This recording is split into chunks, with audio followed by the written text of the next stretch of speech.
Chapter 1891. But at that time, concubine Qin knew that the little prince was not Mu Zhintian's son, so she did not think that her son was not a relative. Get lost, I don't recognize you as my mother. I don't have a mother like you who finds a wild man. You find a wild man, but I'm not a bastard. I'm not. The little prince's face was filled with madness as he slapped concubine Qin. Even though concubine Qin had committed heinous crimes, she loved her son from the bottom of her heart. But she never thought that she would spoil her son to this extent.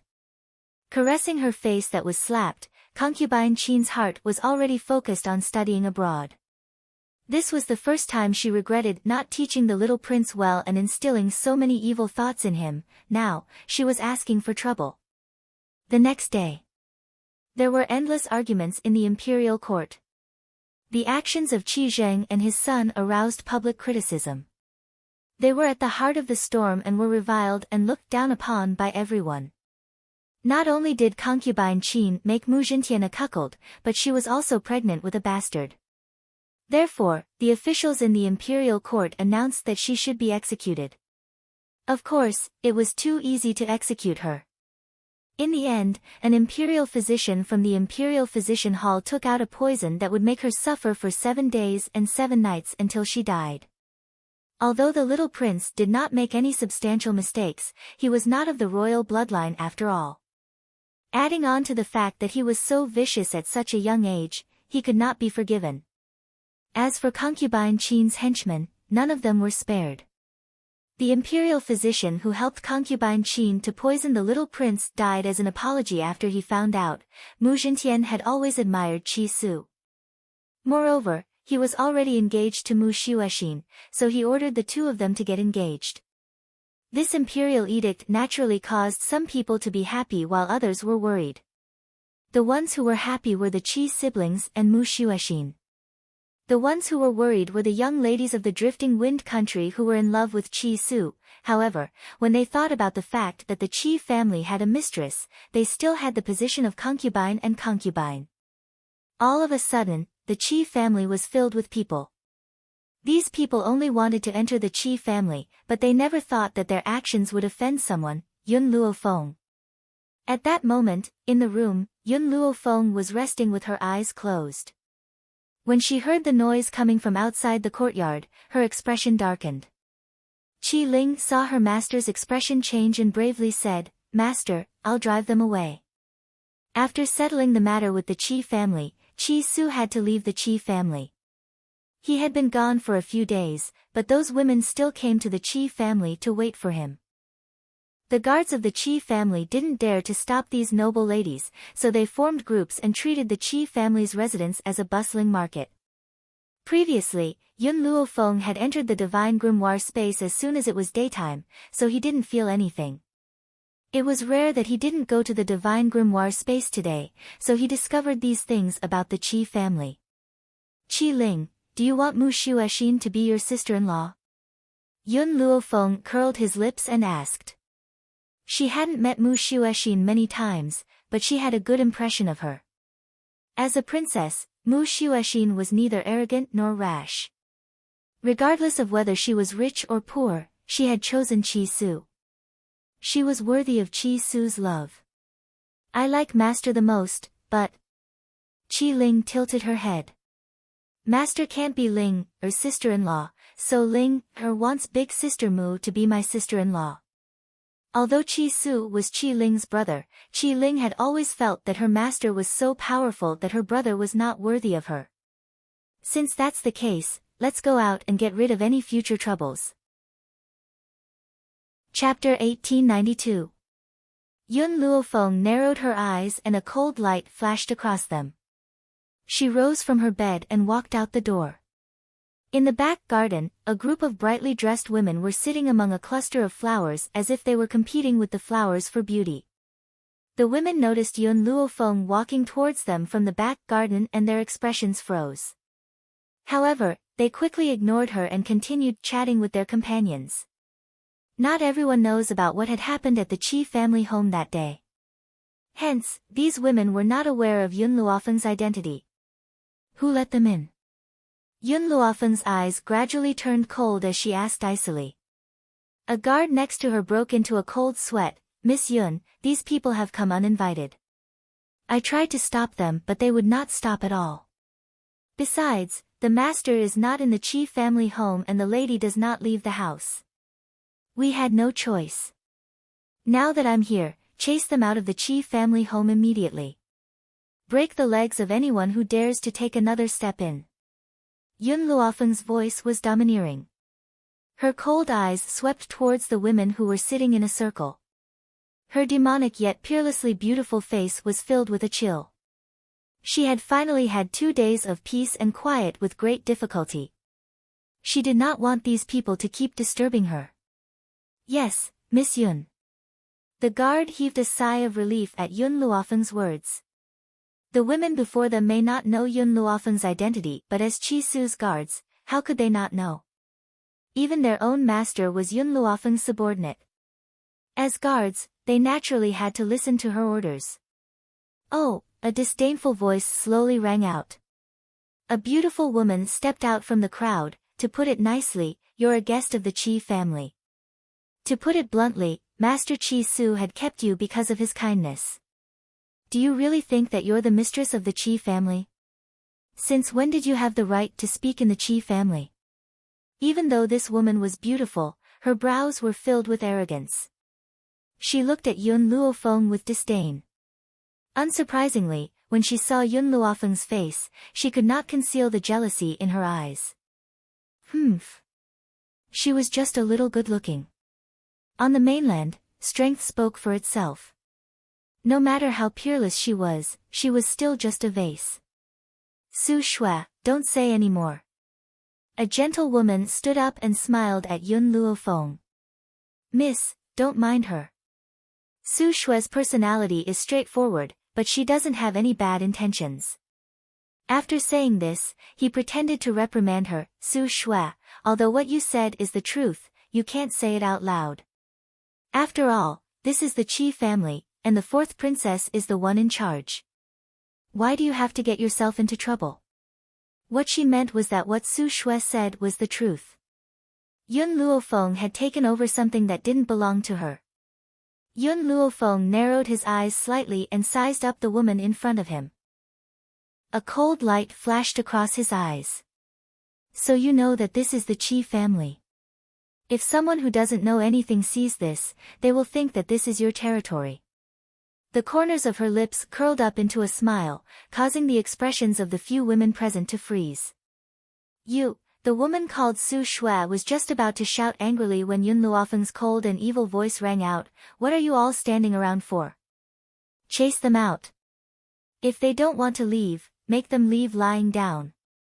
At this point, she paused again. Also, remember to clean and disinfect the places that they have stepped on with alcohol. Su Shui's face turned from green to white, then from white to green. Her eyes were filled with anger.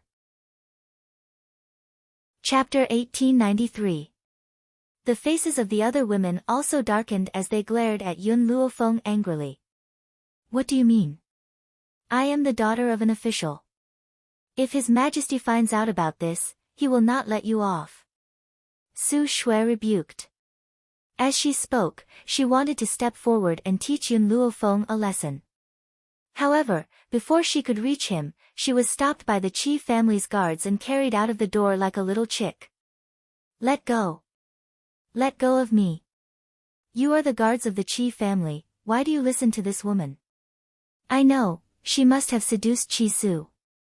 If the princess finds out about this, she will not let her off. At this moment, Su Shui seemed to have forgotten that they had come to the Chi family for Chi Su. As the women watched Su Shui being dragged out by the Chi family guards, they could not help but feel bewildered. Why were the Chi family guards so obedient to her? Could it be that Chi Su had really taken a fancy to this woman? No. Absolutely not. If it was Her Royal Highness, they might have a chance to become concubines of the Chi family. If the Chi family had such an overbearing, unreasonable, and vicious woman, they would never be able to enter the Chi family. Su Shui was still cursing Yun Luofeng when a voice rang out from behind her. Her angry expression suddenly turned into surprise. What happened? Not far away, Chi Su stood at the door with a slight frown. He had only left for a few days. Why did so many people come to the Qi family? Young master, the guard pulled Su Shui's body to the ground with a thud. She looked battered and exhausted. These people came to the Qi family saying that they want to see you. They have been here for a few days. Chi Su had not come alone. He had Mu Shuexin with him. Therefore, when they saw Mu Shuexin by Chi Su's side, the other women did not dare to move. However, Su Shui's way of thinking was different. She felt that sooner or later, she would become Chi Su's woman. No matter what she did, it was only right. So, she climbed up from the ground in a sorry state and quickly rushed towards Chi Su. Chi Su jumped in fright. Without even thinking, he raised his leg and kicked Su Shui in the chest. Su Shui's body flew out and landed heavily in the flower bed. Su Shui was stunned. Her tears fell like rain. Young Master Chi Su, I came to see you, but this woman is too despicable. She claimed to be the mistress of the Qi family and even wanted to chase us out. As she wept and complained, she did not forget to accuse Yun Luofeng. Mu Shuexin looked at Su Shui as if she was looking at an idiot. Her beautiful face had an arc of disdain as she coldly glanced at the battered Su Shui. The other women thought that they would see Mu Shuexin's cold expression, but they didn't expect that Mu Shuexin's expression didn't change, as if she didn't hear Su Shui's words. How? How could this be? Isn't Mu Shuexin deeply in love with Chi Su? Why was he so indifferent when he heard that someone was trying to take over his place? The gentle-looking lady in red bit her lips and slowly walked towards Mu Shuexin and Mu Shuexin, Your Highness, we only came to visit young Master Chi Su and have no other intentions. However, we didn't expect that, we would actually discover that young Master Chi Su has another woman and even threatened to chase us out. She had been in love with Chi Su for many years. Unfortunately, Chi Su was chased out of the Qi family. No matter how much she liked him, she felt that it was impossible for her to marry someone with no power. Fortunately, Chi Su came back and took over the Qi family in one fell swoop. With such an identity, it wouldn't be too much to be his concubine. However, she was smart enough not to reveal her feelings and only stated that she was here to visit Chi Su. Chapter 1894. She already said that she wants to chase you out. Why are you still shamelessly staying here? Mu Shuexin sneered, are you trying to spy on Chi Su? The woman in red was stunned. What did the princess mean? Mu Shuexin did not dare to let the woman in red feel conflicted.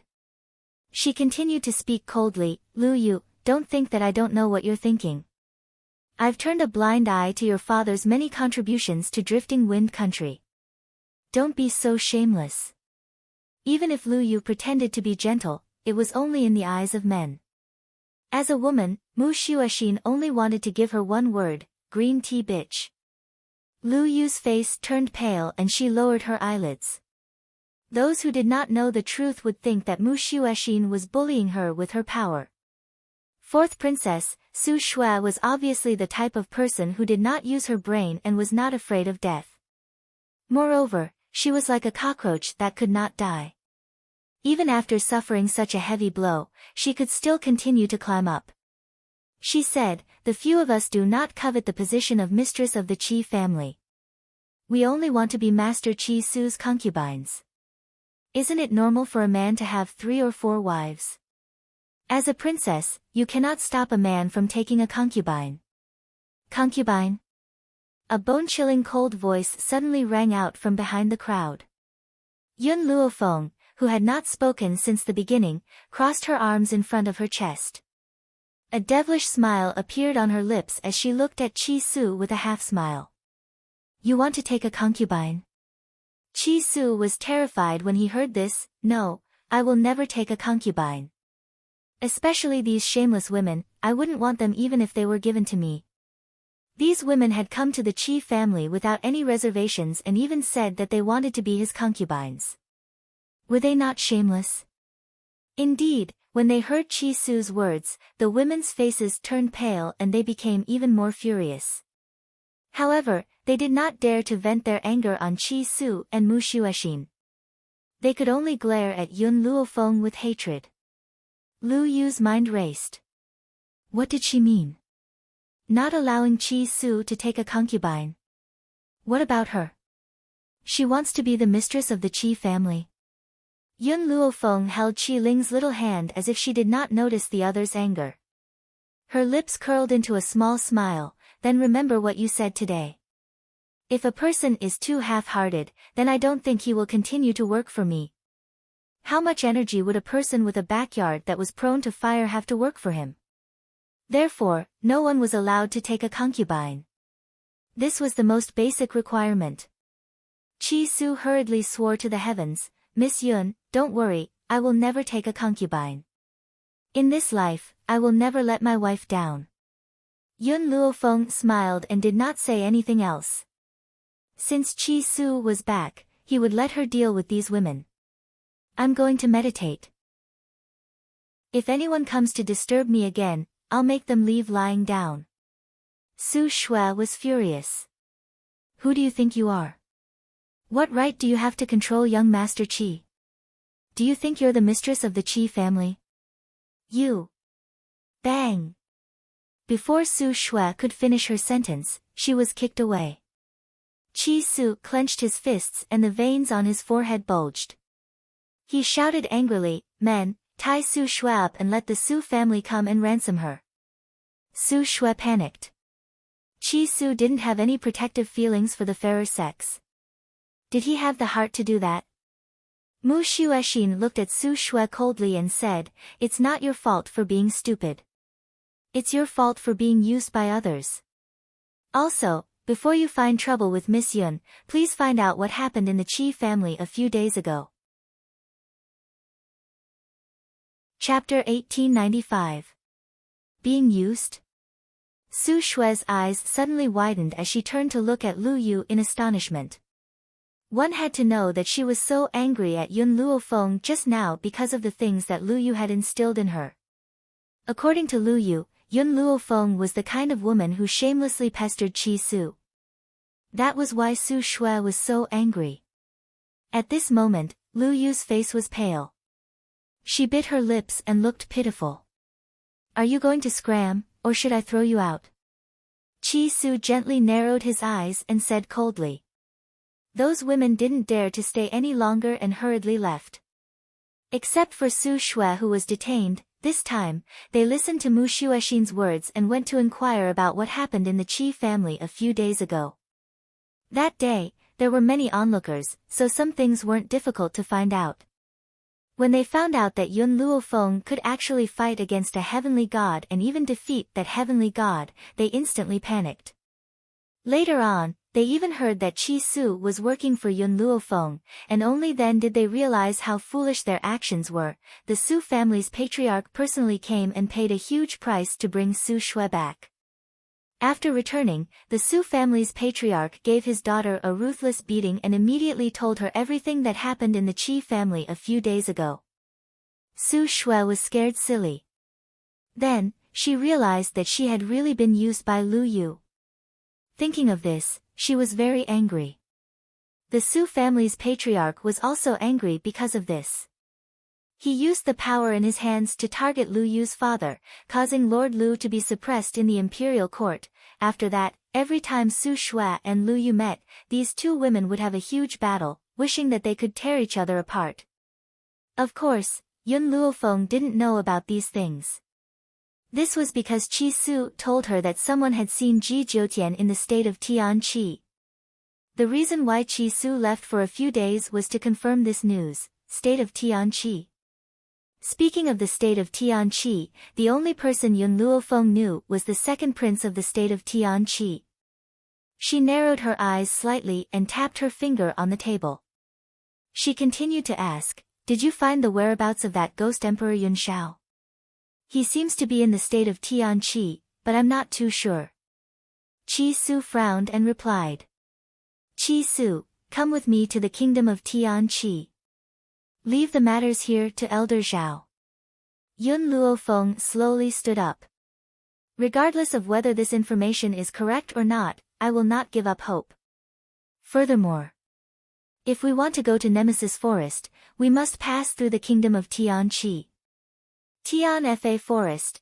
Chi Su seemed to have thought of something and asked, Miss Yun, do you really not know if you are related to my master? I'm not too sure. Yun Luofeng shook his head. I only know that my mother, Bai Ling, and my father, Yun Yang, both died on the battlefield. I've seen the jade bangle that Xiao Ling took out before. That jade bangle was a token of love that my father had given to my mother. However, if my mother is still alive, whose corpse in the Yun family's ancestral grave belongs to? Yun Luofeng could not understand. He shook his head and sighed. Chi Su's face was full of excitement. My master also came to this continent from the battlefield. She has forgotten the past and doesn't remember who she is. However, there seems to be a person named Ling in her memory. However, she isn't sure who this person named Ling is. As for my younger sister's name, it was also given by my master. Miss Yun, Chi Su took a deep breath and continued to ask, you said that you don't know who the person in the Yun family grave is. Then I would like to ask you, have you seen your mother's corpse? Chapter 1896. Yun Luofeng was stunned. She shook her head and said, I've never seen it. However, if there was no corpse in the grave, my grandfather would have definitely told me. After all, if there was no corpse, it means that my mother is definitely alive. However, he didn't mention this, so I assumed that my mother's corpse existed. Miss Yun, you can only be sure if she is your mother after you find my master. Chi Su had a premonition that Yun Luofeng was definitely related to Yun Yueqing. Otherwise, he wouldn't have been so close to her when he first met her. When he thought of this, a smile appeared on his face. He really hoped that Yun Luofeng was his master's daughter. That way, his master wouldn't be alone. There's no point in saying more. We'll confirm this in the future. Yun Luofeng slowly stood up. Go pack up and head to the nation of Tian Chi. What she wanted to confirm now was that Yun Xiao and Ji Jiutian were no longer in the nation of Tian Chi. I'll go prepare now. Chi Su turned around and prepared to leave. Qi Ling wanted to go to the nation of Tian Chi too, but who knew how many dangers there would be along the way.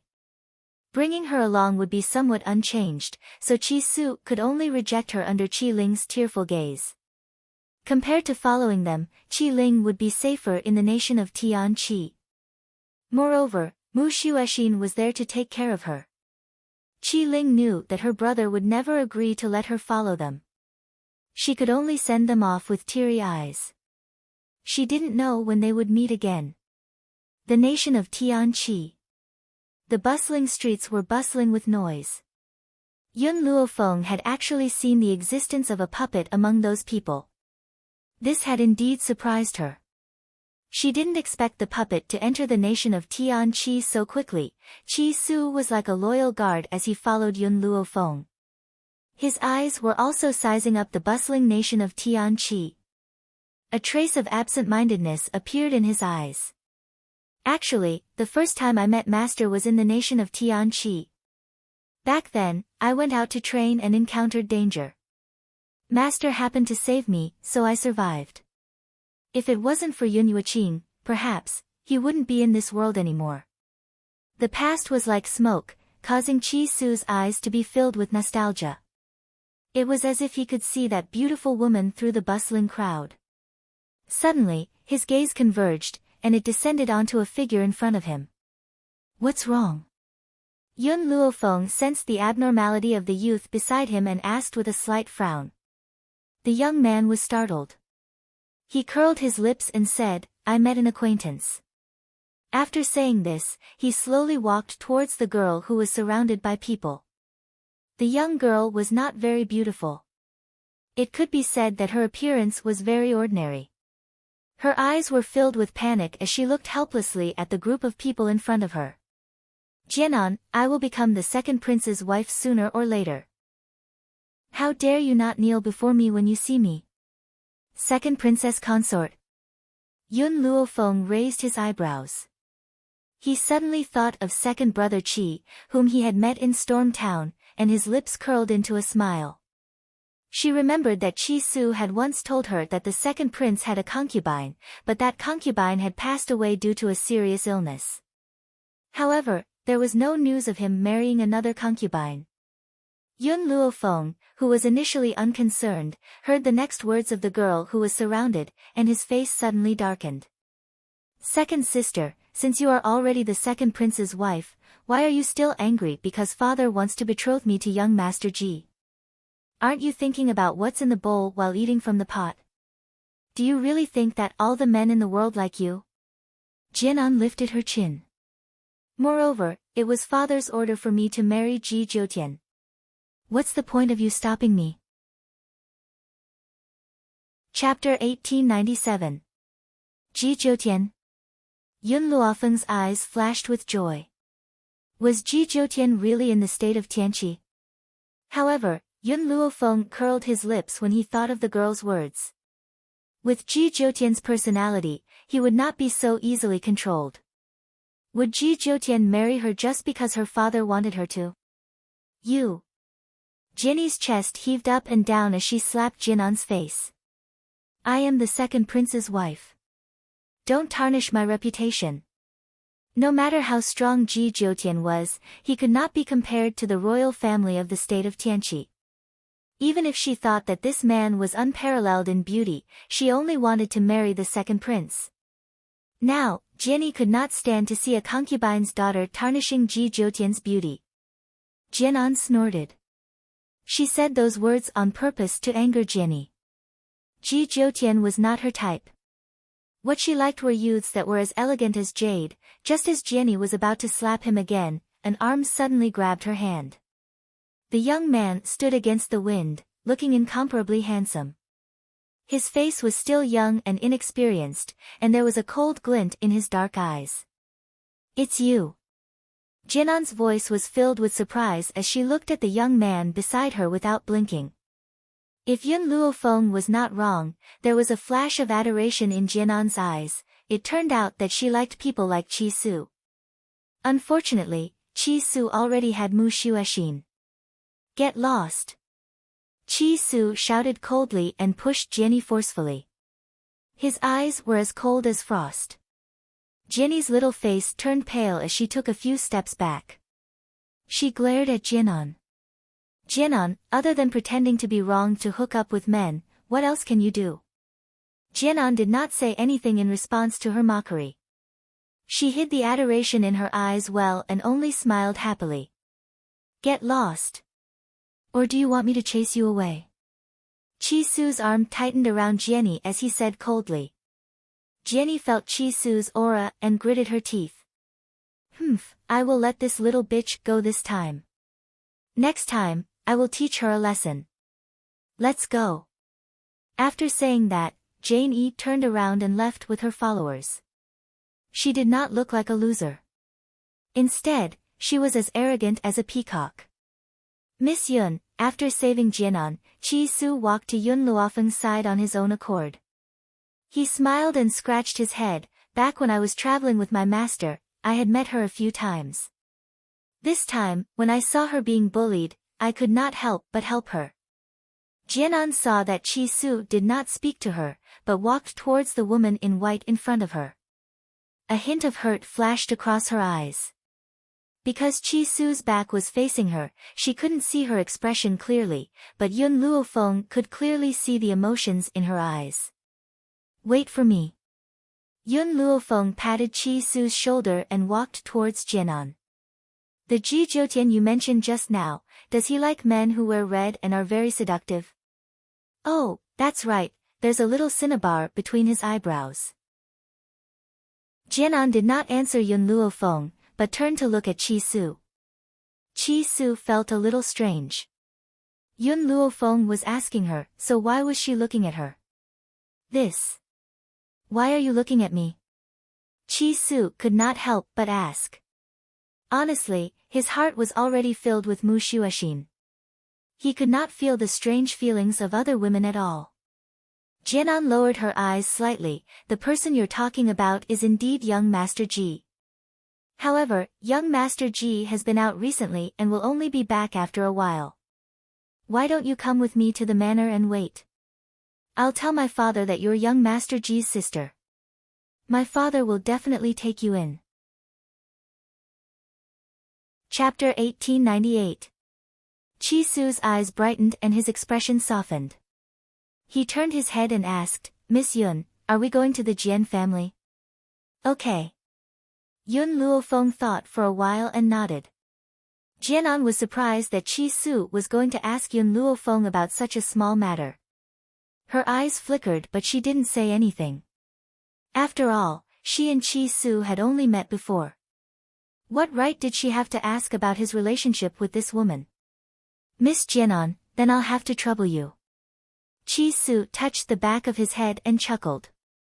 In reality, the reason why he had saved her just now was because Jianan had once helped him with a small matter. He was a grateful person and couldn't remain indifferent to seeing Jianan being bullied. Sir Chi-su, don't call me Miss Jianan. Just call me an, Jianan's eyes were full of smiles and her eyes were bright when she looked at Chi-su.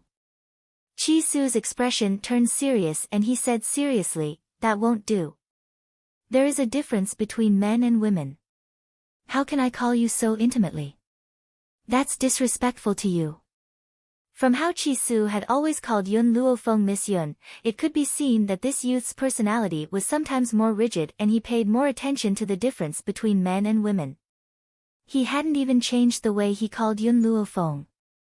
How could he be so intimate with Jianan, who he had never met before? Then I'll do as you say.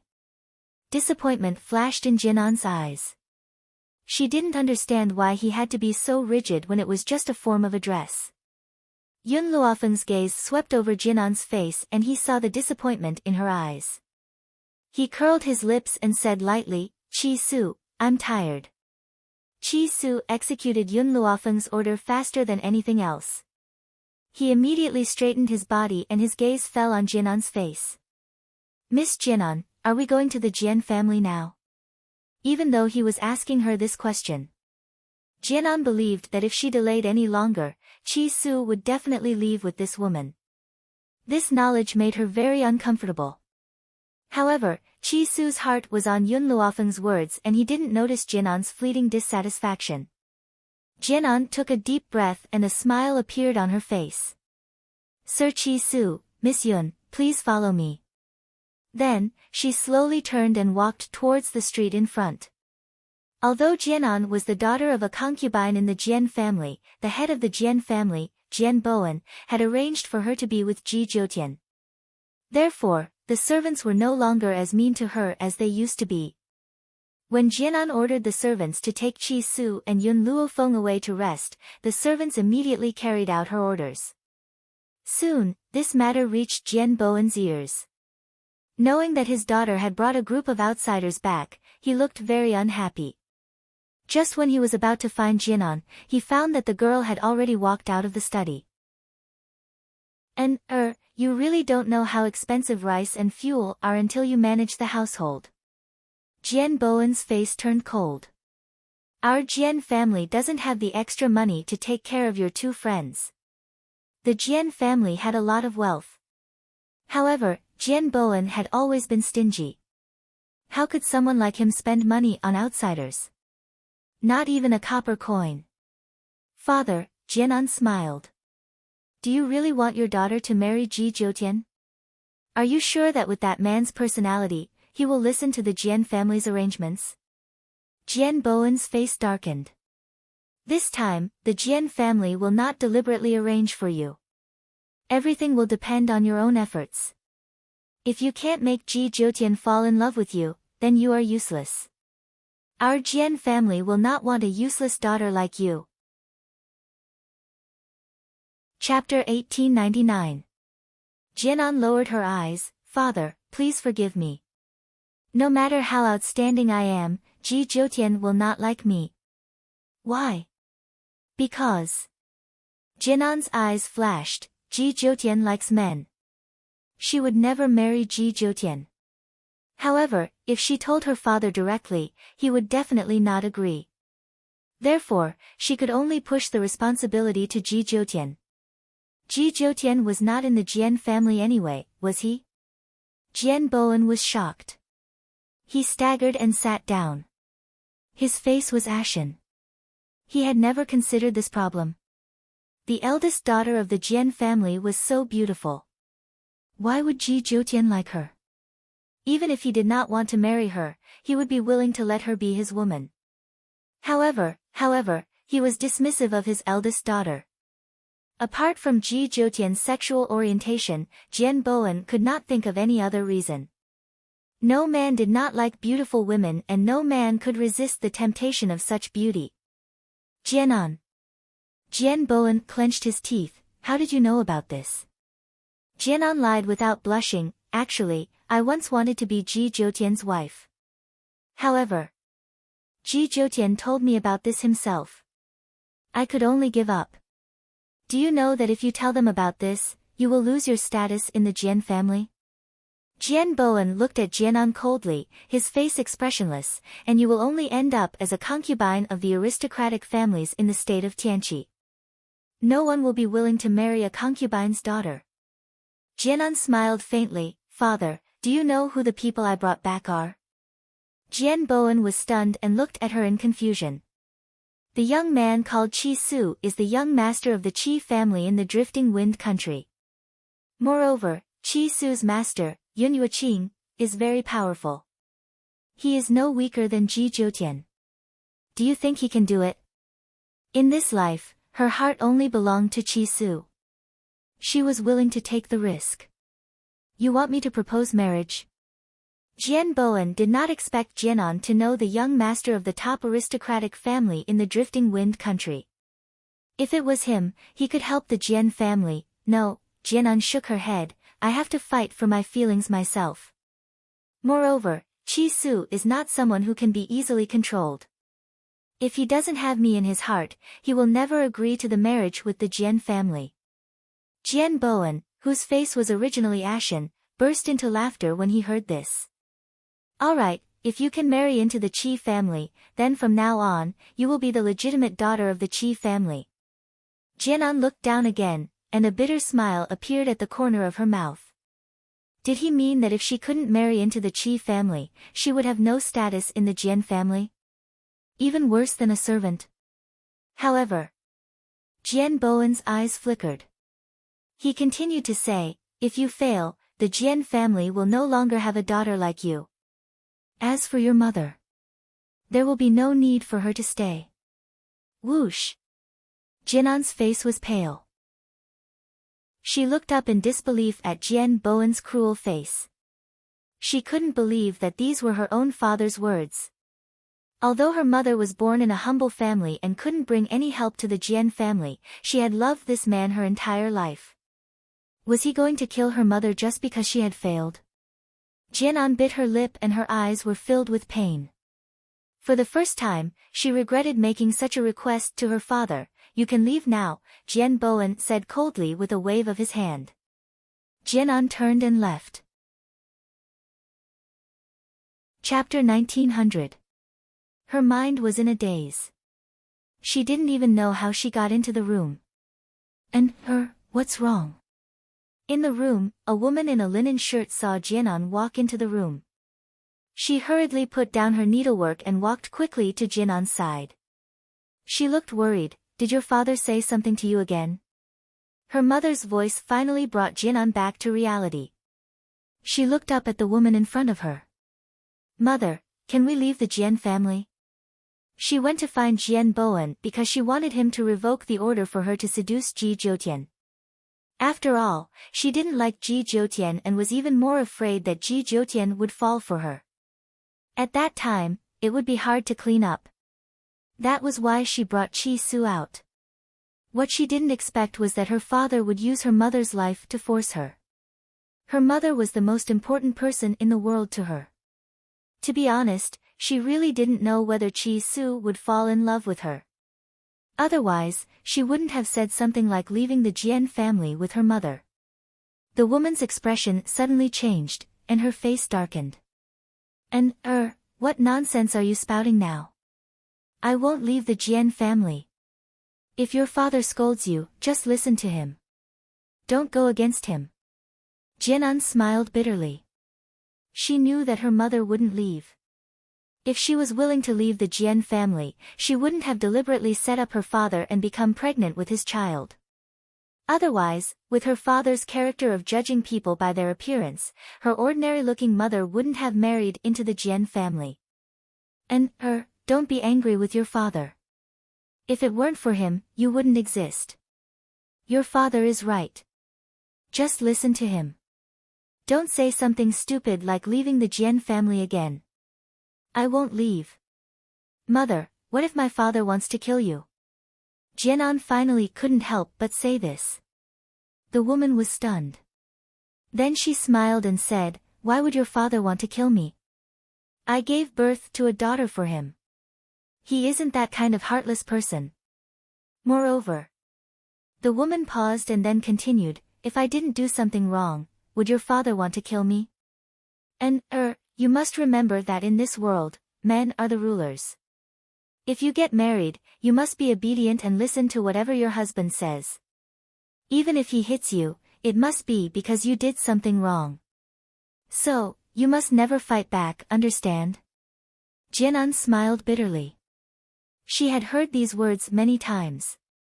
Basically, her mother would repeat them every few months for fear that she would not listen to her husband after she got married. The woman earnestly advised, you must remember all that mother has told you. If you're stubborn, men won't like you. When the time comes and they divorce you, you'll be scolded and criticized by everyone. Your father can't afford to lose face. In the woman's mind, if a woman was divorced, the problem must be with the woman.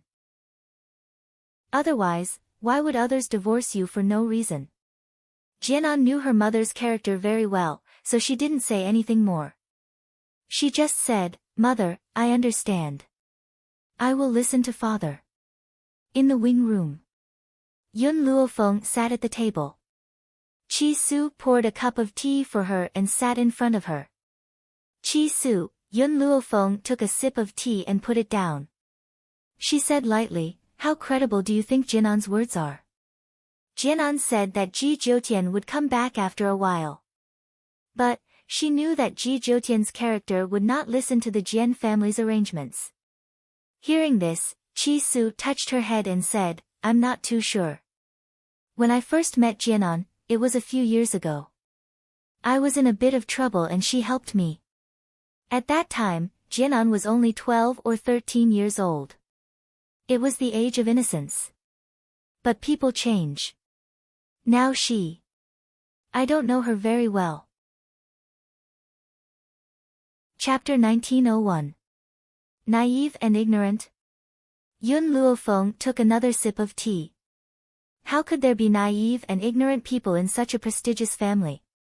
Chi Su, Jianan likes you. Chi Su, who had just taken a sip of tea, spat it out when he heard Yun Luofeng's words. Fortunately, Yun Luofeng dodged quickly and did not get spat out. Well, I didn't mean to. Chi Su wiped the corner of his mouth, his face full of embarrassment. I was just scared by you. I've only met her a few times. How could she like me?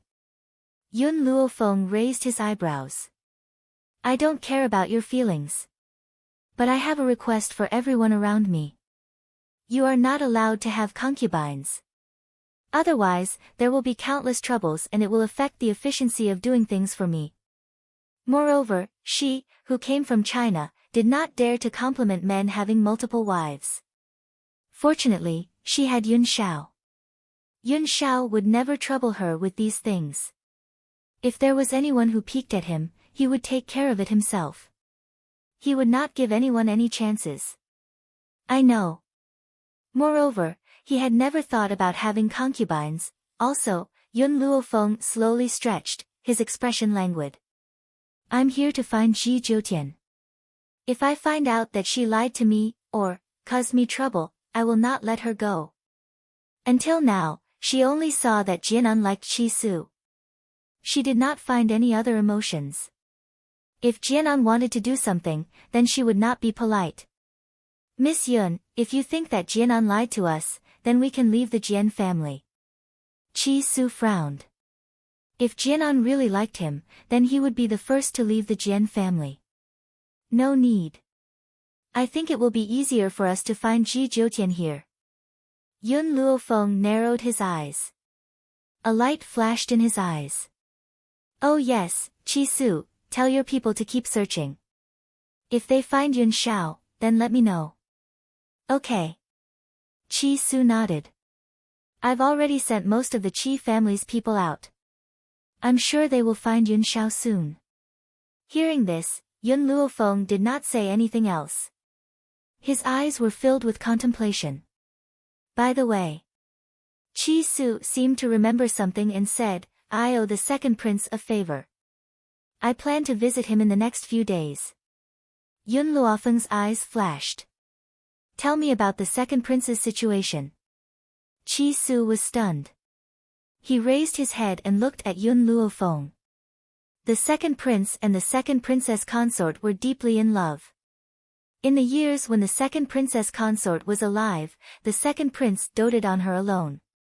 He did not even step into the concubine's room. Unfortunately, the second princess consort passed away from illness a few years ago. Yun Luofeng did not speak and continued to listen to Chi-Su. The second princess consort had a daughter. Before she passed away, she passed on her last words, hoping that her younger sister would be the second prince's second wife.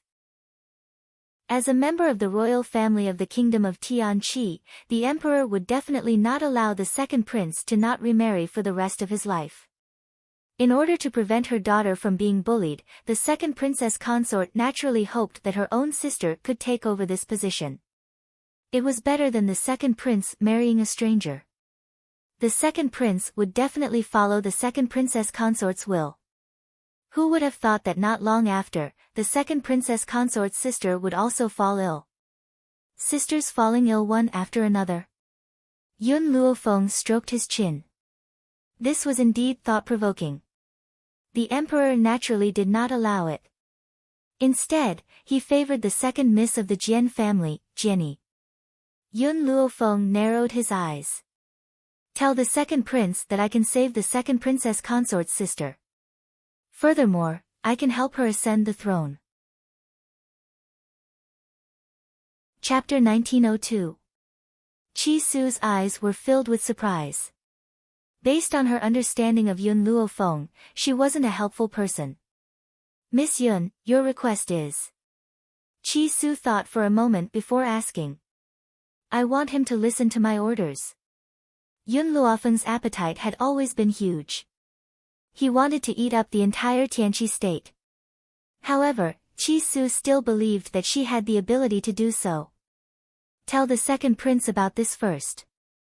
As for my request, I will personally bring it up to him.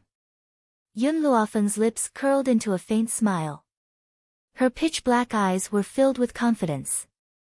Then I will go find the second prince tomorrow.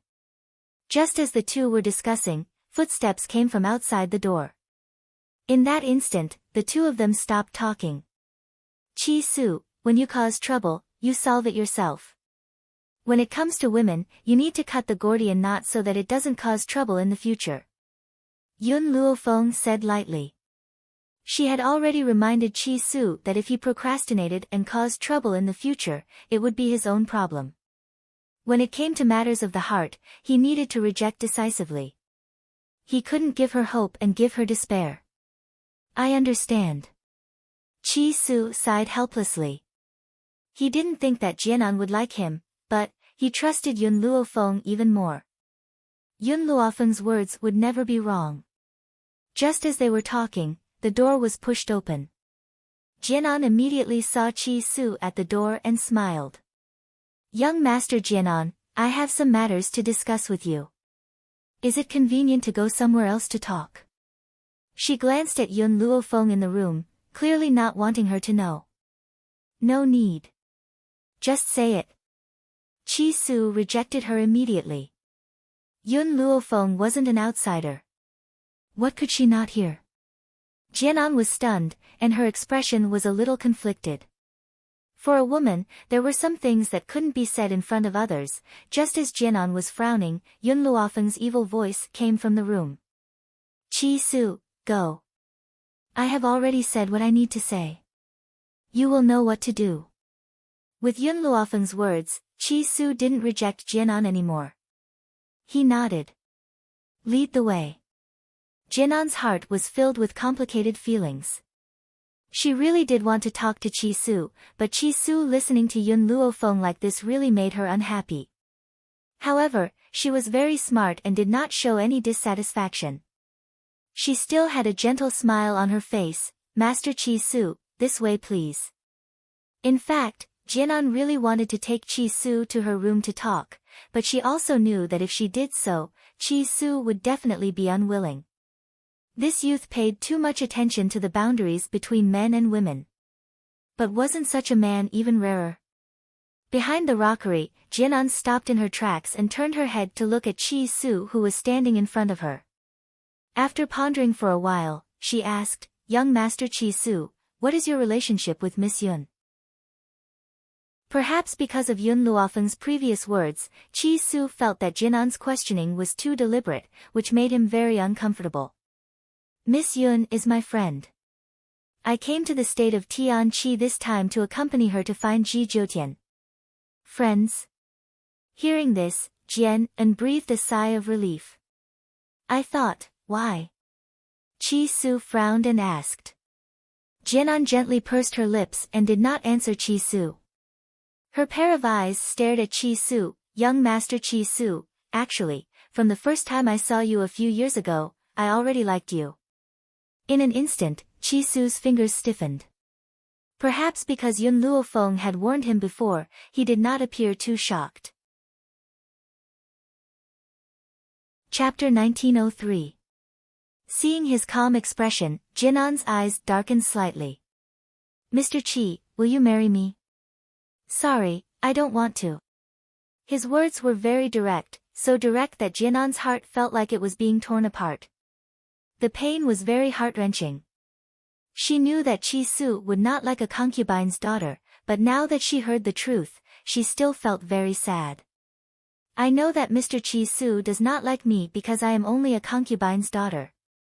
But I only ask you one thing. Can you pretend to marry me? After I leave the Jian family, I will set you free. Jianan's face was a little pale. She looked up at Chi Su, her eyes full of hope. The young man in front of her was already her only hope. No one could help her except him. Jianan, I already have a fiancée. She is waiting for me in Drifting Wind Country. You want me to pretend to marry you? If my fiancé finds out, how can I explain it? Chi Su's expression had already turned cold. If it were not for the sake of Jianan's help, he would directly throw a sentence at her. How could I possibly hurt my fiancé's heart for a stranger like you? Jianan's expression was a little painful. It turned out that Chi Su already had a fiancé. Your fiancé? Is she very powerful? Only someone with a powerful background could match up with Chi Su. A concubine's daughter like her would never be able to marry him. Chi Su frowned. Jianan, what do you mean? Am I someone with that kind of power? Let me tell you, the woman I like, even if she is just a beggar, she is still the one I love. Do you know that more than a year ago, when my master went missing, I was treated harshly by the Qi family. Everyone kept their distance from me, except for her, who stood by my side as always. In this life, I will not let her down. Jianan smiled with a pale face. I'm sorry, I said something wrong. How could the man she liked be such a snob?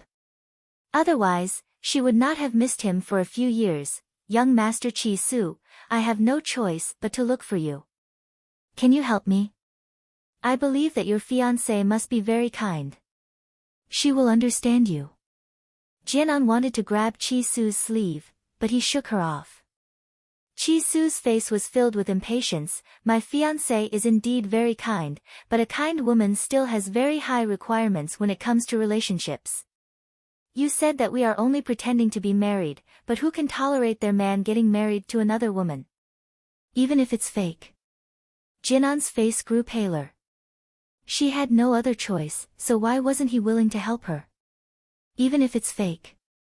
She did not really ask to marry him. If Chi Su did not help her, her mother would die. Young Master Chi Su, a few years ago, you and your master came to the kingdom of Tianqi and met with danger. You were surrounded and attacked, and your master was not by your side. At that time, you asked me to help you find your master and tell her about the danger you were in. Originally, Chi Su was still a little grateful to Jinan. Now that he heard her words, the only trace of gratitude in his heart disappeared. I'm very grateful to you for informing my master on my behalf. My master has also repaid you by giving you a few elixirs. Those elixirs are very valuable. Your mother was seriously injured at that time, and it was because of my master's elixirs that saved her life. Chi Su looked at Jinan. So, I've already repaid the kindness that I've shown you. And I have always been grateful for a drop of water, so when you were bullied by your sister, I helped you to chase her away. Chapter 1904. If you threaten me with kindness, we can only break off all ties. He had his bottom line. If someone helped him once, he would return the favor 10 times. Provided that it did not cross his bottom line. Young Master Chi Su. Seeing that Chi Su was about to turn and leave, Jinan knelt on the ground with a thump and her face was full of tears. My father knows that you are the young master of the Chi family and he forced me to marry you. He said that if I don't marry you, he will kill my mother. She is my only mother and the most important person in my life. How can I not save her? Please help me. As long as we get married, my father will let my mother go. Are you going to leave her to die? She cried her heart out and her eyes were red. The thought of the price her mother would have to pay made her heart wrench. However, Jinan did not think that the reason why Jian Bowen gave such an order was that she had asked for it. She would not have died if she had not asked for it. If she had not gone to Jian Bowen and said those words, why would Jian Bowen threaten her with her mother's life? At the end of the day, it was her own fault. Chi Su's back stiffened and a complicated look flashed across his eyes. He sighed deeply and said, I can't hurt my fiancé's heart for you. In my heart, she is more important than you. His words were harsh enough. After saying that, he slowly walked down the mountain. Jinan's body collapsed on the ground. Her eyes were filled with despair and pain as she watched Chi Su leave. Her face was pale. Chi Su, can you really be so heartless? You can disregard a person's life just to not let her be sad. I've already begged you, why won't you help me? If you don't help me, that man will definitely kill my mother. She really did not understand how Chi Su could be so heartless. To him, saving the mother and daughter was as easy as lifting a finger. Moreover, it was just a fake marriage. Even if his fiancée would be sad, he could just explain it to her. Moreover, as a man, how could he not control his fiancée? It had to be said that Jinan was deeply affected by having a mother like that. In their world, men were the sky and they had to look up to them. In her heart, she did not think that Chi Su's fiancé could raise any objections. Moreover, if a fake marriage could make her sad, what about Chi Su's concubines in the future? Mother had said that it was natural for a man to have 3 wives and 4 concubines. Obstructing a man from taking a concubine was disrespecting a man and being unfilial to his in-laws. Such a daughter-in-law was destined to be criticized by the world. Chi Su did not know what Jinan was thinking. However, after hearing what Jinan had said just now, he had already decided to leave the Jian family. However, looking at the dark sky, he let out a long sigh. It's getting late. I'll talk to Miss Yun about leaving tomorrow. It's already so late, she must be resting by now. Furthermore, he believed that the Jian family wouldn't be able to stir up any trouble in one night. Thinking of this, he entered his room, closed the door, undressed, and went to bed to rest. However, Chi-Su did not fall asleep for long before he felt the door being pushed open, followed by an unfamiliar aura. He did not open his eyes. He wanted to know what this woman was going to do. He, who had studied medicine with Yun Yuqing since he was young, subconsciously closed his eyes, afraid that someone would plot against him. Chapter 1905. However, that person did not use any smoke or poison him. Instead, she walked to his bedside.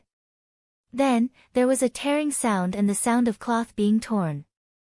Chi-Su finally couldn't help but open his eyes and look at the girl standing at the bedside. At this moment, the girl's face was as pale as ever. Her clothes were torn and her naked body appeared in front of him. "Jianan, what do you want?" Chi-Su sneered. "Seduction? Unfortunately, it doesn't work on me. Your body is no different from bones to me. Mr. Chi-Su, I'm sorry. I had no choice." Jianan's face was full of misery. "If you didn't refuse to help me, I wouldn't be forced to this extent." Chi-Su turned over from the bed and said coldly, "I originally wanted to leave after tonight.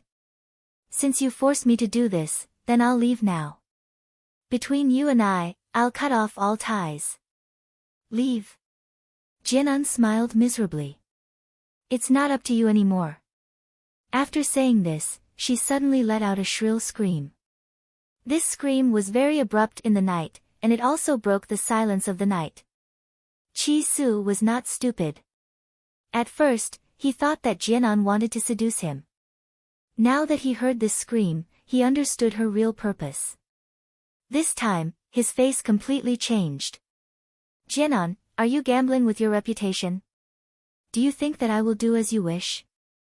Even if you slander me, I will not marry you." He really didn't expect that Jianan would go this far. And he also regretted it in his heart. If he knew that Jianan would be like this, he shouldn't have come to the Jian family. "I know that you won't be controlled by others and you won't marry me because of this. But, what if your fiancé knows about this? Do you think she will believe you?" Jianan took 2 steps closer to Chi-Su. "But, if you help me and pretend to marry me, I will explain to your fiancé in the future." Jianan put away the feelings of love in her heart and pressed him aggressively. "This is a deal, how about it?" She didn't want to marry Chi-Su now. She just wanted to save her mother. Chi-Su smiled sarcastically. "Do you think I'll believe you? I only know that I have to be swift and decisive. I won't give anyone a chance to pester me." "Chi-Su, why are you so cruel?" Jianan's eyes were full of pain. "It's easy for you. You just need to deal with it casually and you can save a person's life.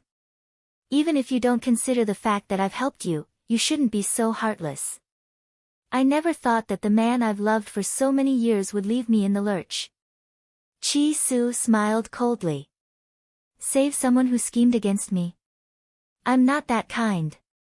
If that's the case, then don't blame me for being cruel." Jianan smiled bleakly and slowly closed her eyes. In her heart, she had already lost all hope for Chi-Su. If he was willing to help her now, she might explain to others that this was a misunderstanding. Now that he was heartless, don't blame me for being heartless. Suddenly, Jian opened her eyes. Her gaze was filled with determination.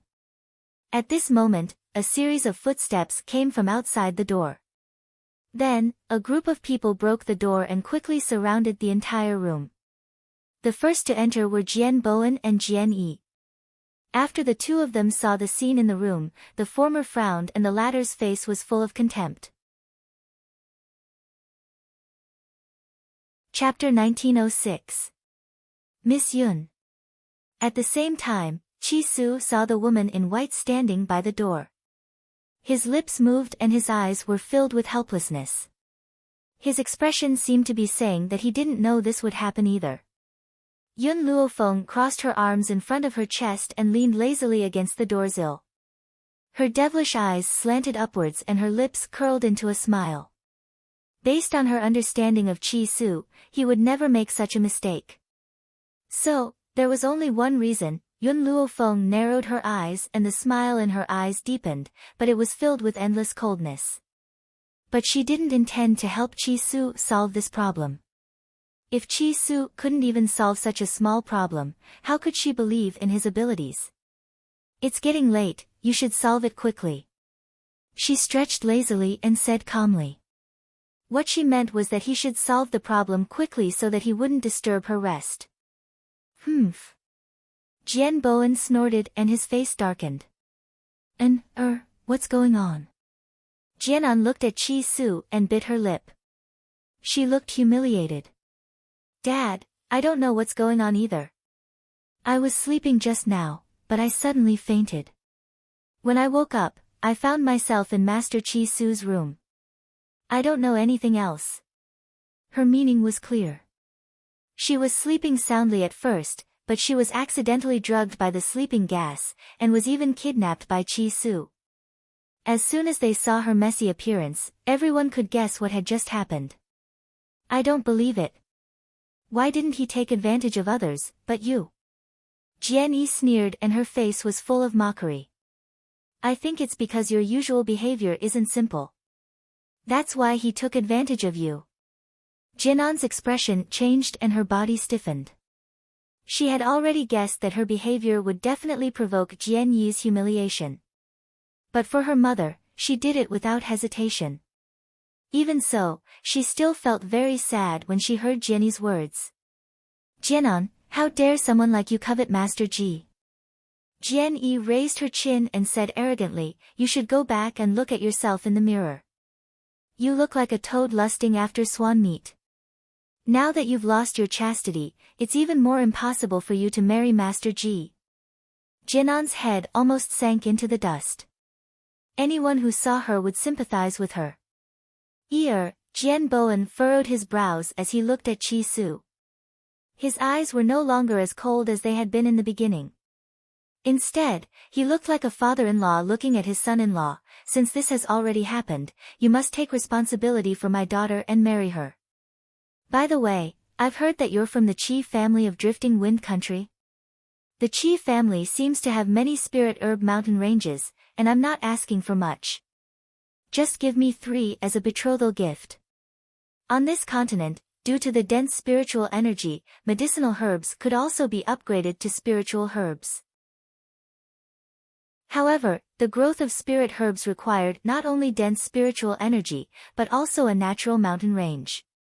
Although the other mountain ranges also produced spiritual herbs, the quantity of those spiritual herbs could be counted on one hand, unlike those natural spiritual herb mountain ranges.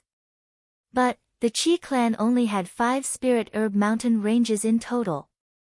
The Jian family asked for 3 of them right away. How could such a good thing exist in this world? Chi Su sneered, a cold light flashed in his eyes. Sure enough, this group of people were jackals of the same tribe, greedy and insatiable. Chapter 1907. Do you think that a daughter of a mistress is worth the price of 3 mountains of spiritual medicine? Chi Su's handsome face was filled with disdain and his eyes were filled with mockery. His voice was cold and emotionless and it made Jianan's heart tremble. She clenched her fists tightly and felt as if her heart was being squeezed. The pain was unbearable. Initially, she had thought that she could let go of this relationship and only talk about business. Little did she know that one sentence from this young man could send her to the 18th level of hell. Yun Luofeng, who was leaning against the door, raised her head and looked at Chi Su. She clearly did not expect him to say such hurtful words. However, she still did not intend to help Chi Su. She believed that Chi Su would have a way to solve this matter. Jian Bowen's face alternated between white and red. He had thought that since Chi Su had done such a thing to his own daughter, he would try every means possible to obtain her. Besides, the appearance of such a scandal would certainly affect Chi Su's status in Drifting Wind Country. Hence, using 3 mountains of spiritual medicine as the price was not too much. If you're not willing to give me 3 mountains of spiritual medicine, then 1 mountain should be enough, right? Jian Bowen took a deep breath and asked. 1 mountain was already his bottom line. I'm sorry, in my heart, she's not even worth a copper coin. Chi Su raised his eyes and his icy gaze fell upon Jian Bowen. His face was expressionless. Jianan suddenly raised her eyes and stared at Chi Su in disbelief. Her lips were trembling and her face was drained of blood. How could this man be so heartless? Does he not have a single ounce of compassion in his heart? Chi Su, what on earth do you want? Jian Bowen's expression turned cold. You've molested my daughter. Are you going to let this slide? If this gets out, how is she going to get married in the future? Whether she gets married or not has nothing to do with me. She found out about this on her own. I've never laid a finger on her. You didn't lay a finger on her. Then what happened to her clothes? Are you going to tell me that she tore them herself? Jian Bowen laughed icily and spoke in a disdainful tone. He knew his daughter very well. Even though she was very ambitious, she would never stoop to such a thing. Since she said that I raped her just now, let's get someone to check her body and see if she's still a virgin. Chi Su said calmly with one hand behind his back. Jinan's body trembled even more violently. She raised her finger and pointed at Chi Su. Chi Su, how dare you do such a thing to me? You've already taken me by force, yet you still want me to test my body and suffer such humiliation. If word of this gets out, everyone in the world will know that I've lost my chastity.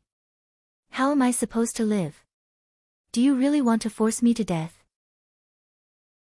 Tears flowed down her cheeks and she bit her lips tightly. Her expression was one of humiliation, as if she had been humiliated by Chi Su. Chi Su, I know that you have a fiancé. But you disregarded the fact that I had once saved your life and hurt me like this. Shouldn't you take responsibility? Chi Su said coldly, I want to check your body. If you're not a virgin, I'll marry you. If you're a virgin, then it proves that this is all your own doing. Hearing this, Jianan was shocked. Just as she was about to continue reprimanding him, a woman staggered in from outside the house. My daughter, these bastards actually dared to do this to you. Check your body, you have to check it. Hurry and find an experienced woman. I want the person who took my daughter to be responsible for this. Chapter 1908. Jinan's face changed completely. Body check. Wouldn't it all be in vain? This mother of his really couldn't do anything right, but she was good at spoiling things. If it weren't for her, how could she be forced to this extent? Now she was trying to undermine her. Mom, Jinan let out a heavy shout. This was supposed to be a warning, but when the woman heard it, she only heard grievance. Daughter, don't worry, I will help you. Go and find someone to do the body check. Jinan's face had already turned pale. I'm not sure if Chi Su really had sex with me. After all, I was in a coma at the time. But, it's a fact that she tore my clothes and molested me. When I woke up, I saw her on top of me. What she said was reasonable, and no one could think of a way to refute it. Chi Su. After saying that, she looked at Chi Su again. Even if you didn't have sex with me, so what? You saw me naked and tore my clothes. Don't you need to take responsibility? Jian Bowen also felt that Jinan's words were very reasonable. He immediately said with a cold face, Mr. Chi Su, my daughter is innocent. Your behavior is equivalent to destroying her innocence. I don't care if you had sex with her or not. Today, you must take responsibility. Chi Su smiled. Jinan kept saying that I was on top of her. Then, I want to ask you, have you ever seen someone rape a woman with clothes on? Everyone present was stunned. They didn't notice it just now. Yes, Chi Su was clearly wearing clothes. Why did Jinan keep saying that he wanted to have sex with her? Jianan had already thought of an excuse. She looked down and said, Chi Su put on clothes after I woke up and saw that the situation was not good. Really? In that case, you have seen my naked body before. Then let me ask you, is my hemorrhoid on the left shoulder or the right shoulder? Chi Su raised a smile on his face, and his eyes were cold. Jianan was stunned. How could she know whether his hemorrhoid was on the left shoulder or the right shoulder? However, she understood that since Chi Su asked this question, it was impossible for her not to answer it. Moreover, there were only two answers. Even if it was a guess, there was a 50% chance. After thinking for a while, Jianan answered, left shoulder. Chi Su smiled. After seeing his smile, Jian and Xian panicked. No, I remembered wrong. It's the right shoulder. Congratulations, whoosh. Chi Su took off his clothes, revealing his smooth and delicate shoulders. You hit the wrong person. There is no mole on my shoulder. Jianan's body went limp and she almost fell to the ground. She leaned on the woman's body to stabilize herself. Chi Su actually tricked her. How could he be so heartless? At this point, coupled with the flustered expression on Jianan's face, even someone as slow-witted as Jenny could see something. She opened her mouth wide in surprise and covered it tightly. After a long time, she took a deep breath and said, Jianan, how dare you use your innocence as a bet to frame others? TSK, how could you do such a shameless thing? You're really a disgrace to the Jian family. Father, I think we should kick this mother and daughter out of the Jian family. As these words fell, the woman suddenly panicked. She hurriedly pulled Jianan's arm and said, Quick, please beg your father. We can't leave the Jian family. Mother, Jianan's voice was very weak. She knew that this time, she was finished. Chapter 1909. Child, why are you so useless? Why are you making your father worry for you? Hurry up and apologize to your father so that you don't get kicked out of the house, the woman scolded. Jian bit her lips and did not make a sound. She was tired. She was really tired, she was exhausted so that her mother could stay in the Jian family. Now that the truth is out, you still want to force me to marry her. Chi Su lowered his eyes and glanced at Jianan. His voice was cold and emotionless. How can such a scheming woman enter the Qi family?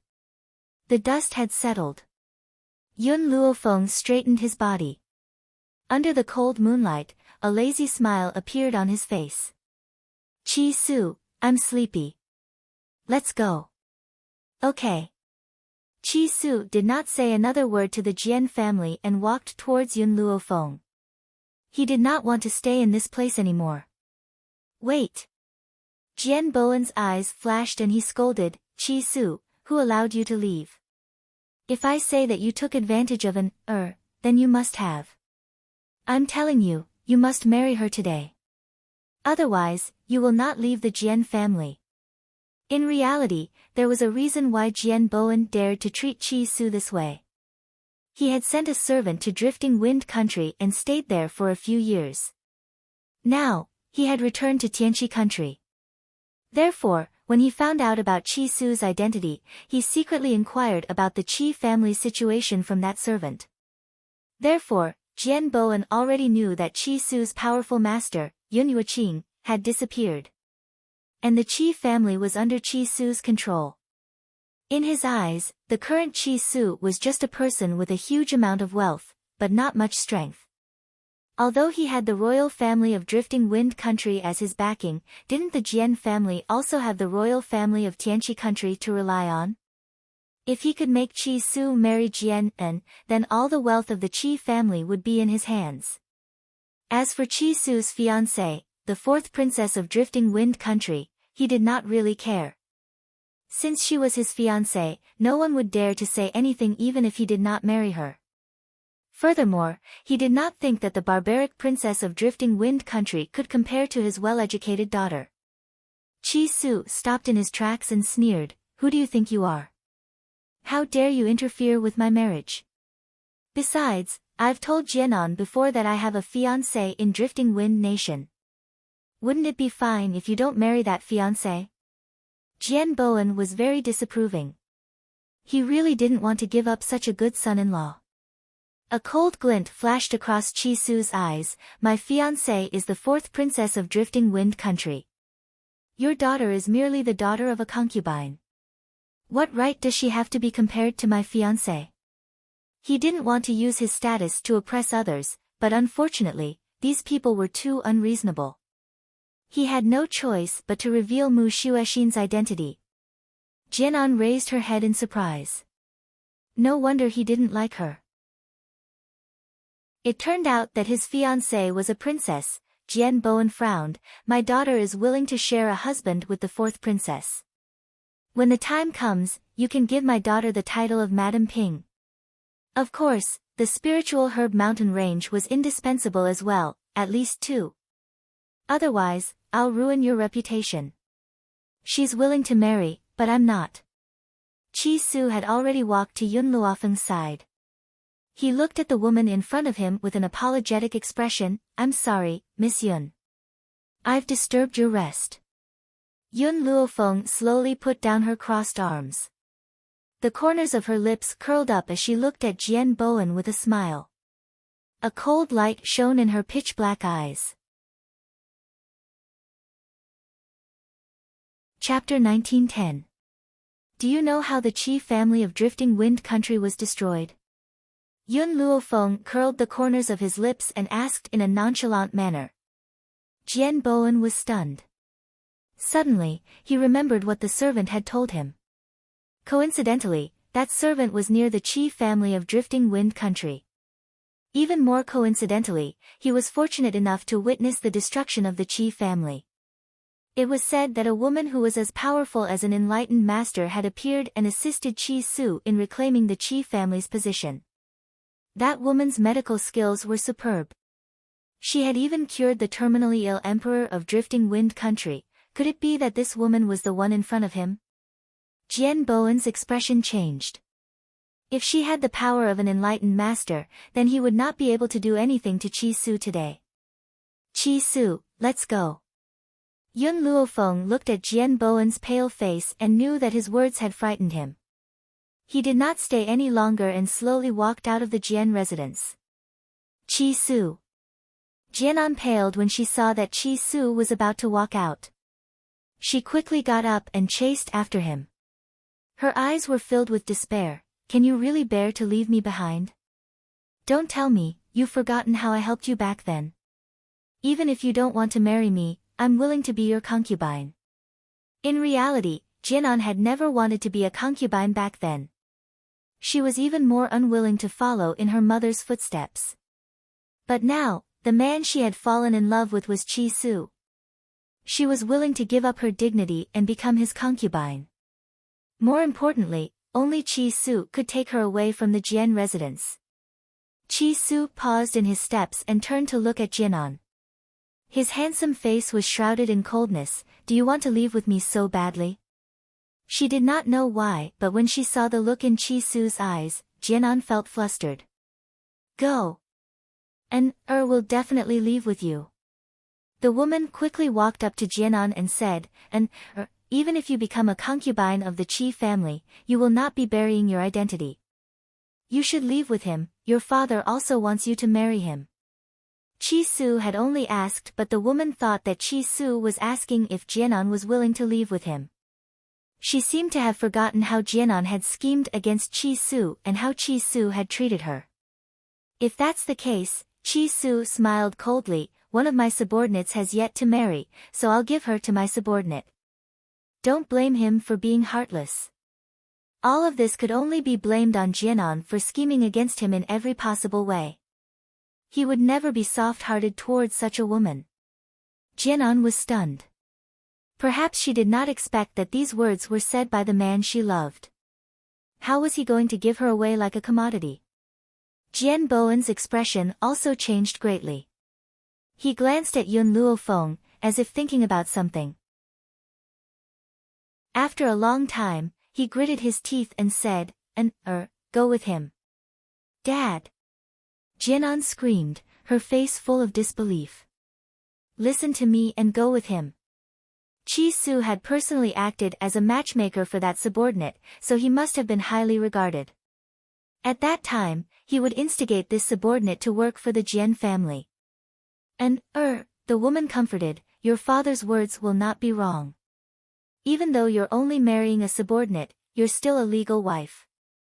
Moreover, the Qi family is a big family in Drifting Wind country, they will not mistreat you. What broke Jianan's heart even more was the woman's words. Her eyes were red and she staggered a few steps backwards. Chapter 19:11. Mother, I've been living for you all my life. You said that women must listen to men, so you did everything according to father. I also did as you wished and became an obedient daughter. Even when father asked me to seduce Chi Su, I did it because he said that if I didn't marry Chi Su, he would take your life. For you, I risked my reputation and broke off relations with Chi Su to do such a thing. But in the end, father wants me to be given to a servant, and you still want me to listen? Jianan was heartbroken. Her entire life was a tragedy.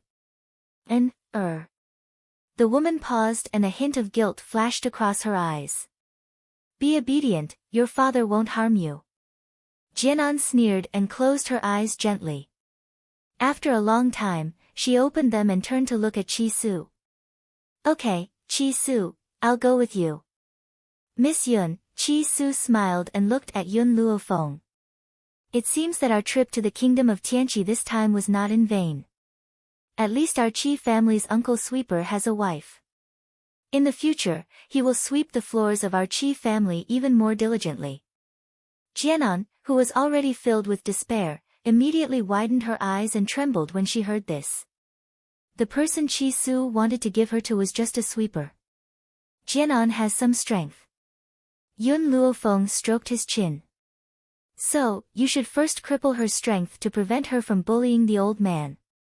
That's true. The uncle sweeper is almost 100 years old. How could he withstand Jianan's torment? So, you should indeed cripple her strength. Chi Su nodded in agreement. Jianan's face turned pale. With a boom, her mind went blank as if it had been struck by thunder. Chi Su, don't you think you've gone too far? Jian Bowen's face was ashen and the veins on his forehead bulged. He clenched his fists tightly and suppressed the anger in his heart. Chi Su's expression did not change in the face of Jian Bowen's anger, as if he did not see it. Yun Luofeng stretched lazily. Chi Su, I'm tired. Then let's go now. Chi Su's voice was filled with respect. Then, he grabbed Jianan's lapel and dragged her out of the door like a mop. Stop. Jian Bowen was just about to get angry when he saw the woman in white slowly stop under the moonlight. Her back was facing the crowd, and her arrogant voice gradually sounded in the cold night. If anyone dares to take a step forward, I'll break their legs. This sentence caused Jian Bowen's feet to stop.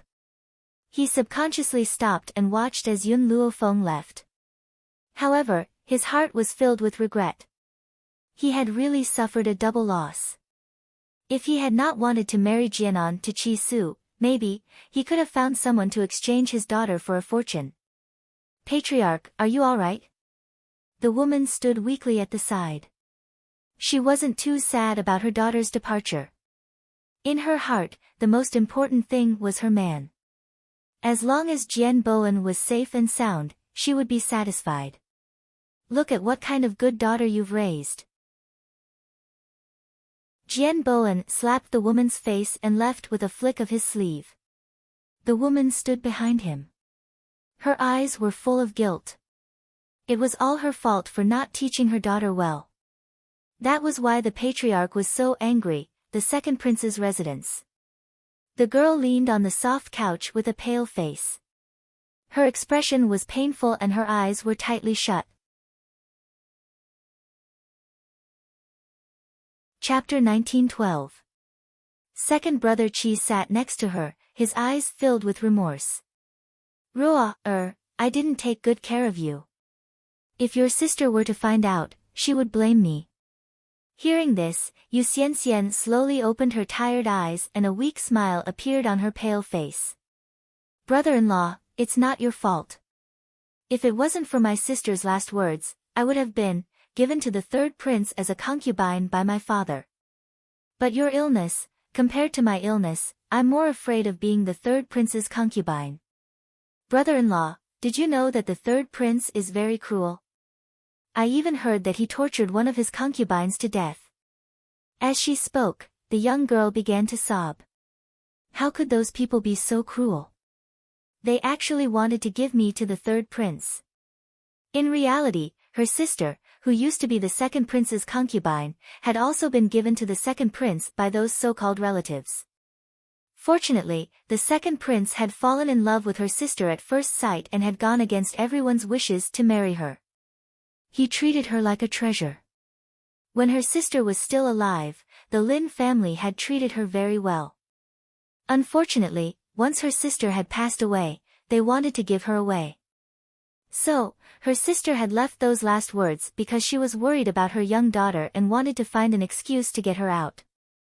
Her sister also believed that the second prince would protect her for the rest of her life for her sake. Ruo, rest well. I won't let you go into the world. You can stay in my residence for the next few days. Yu Xianxian wanted to say something, but the man sitting by the bed had already stood up. His exhausted handsome face was now filled with determination. She was very touched to see the second prince like this.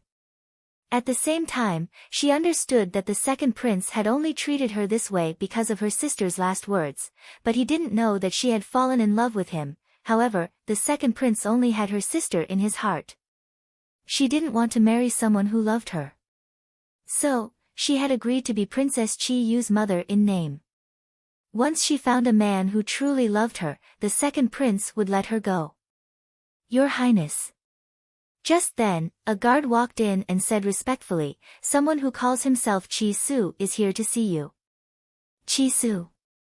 Second brother Qi was stunned for a moment before he ordered, let him in. Yes, Your Highness. The guard retreated. Ahem.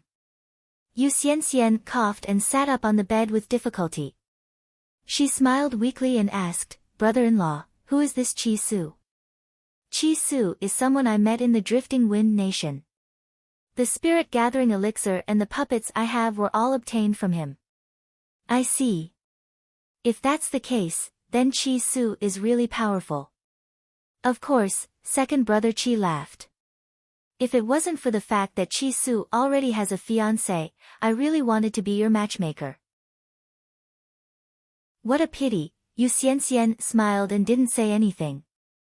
In this lifetime, after seeing a man like her brother-in-law, it was really hard for her to fall in love with anyone else. Even if her brother-in-law could never forget her sister, she was willing to stay by his side as his sister.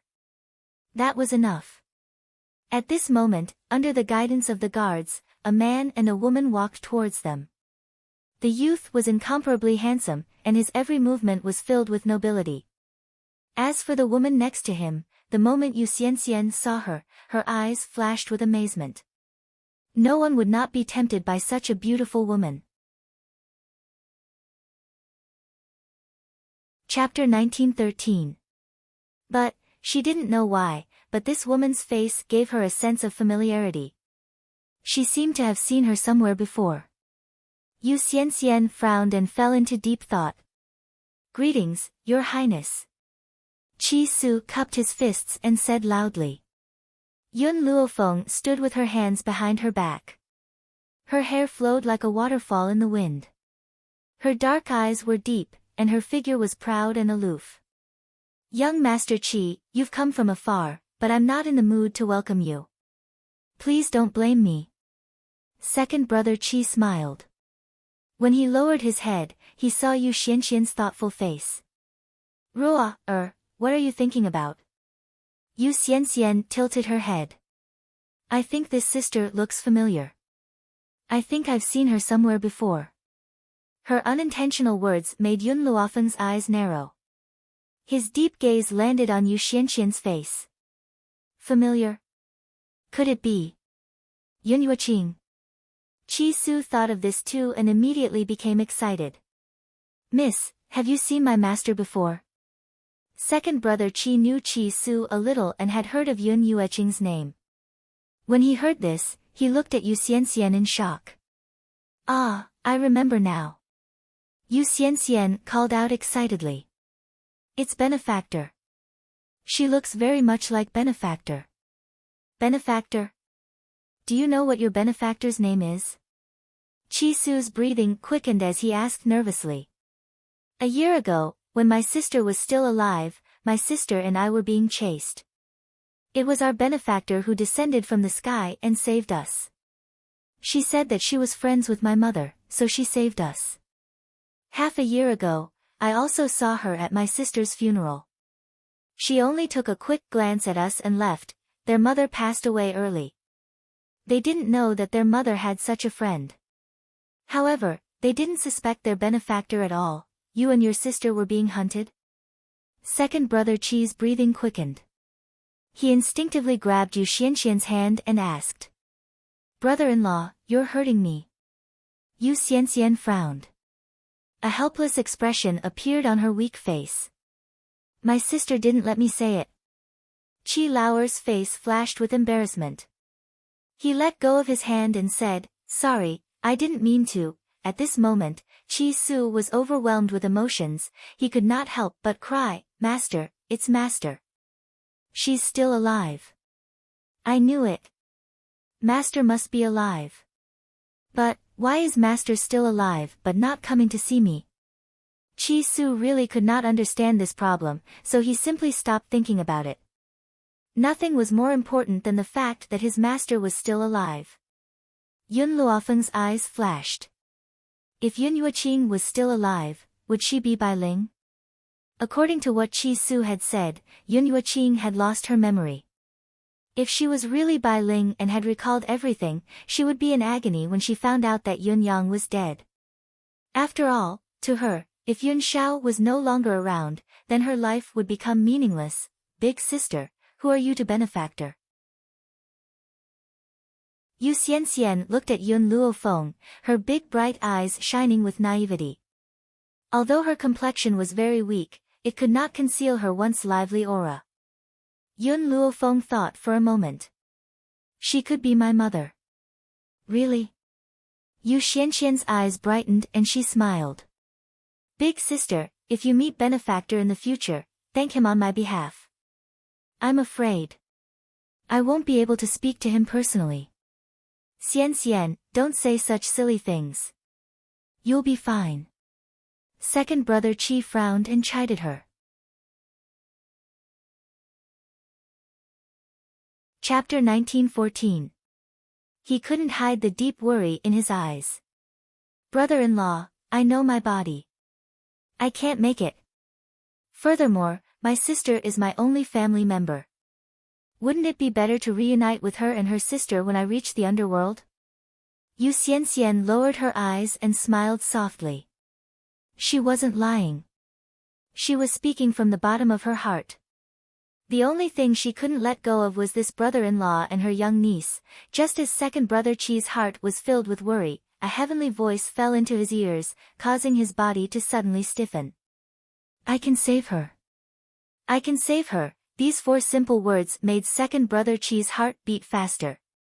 He took a deep breath and suppressed the emotions in his heart.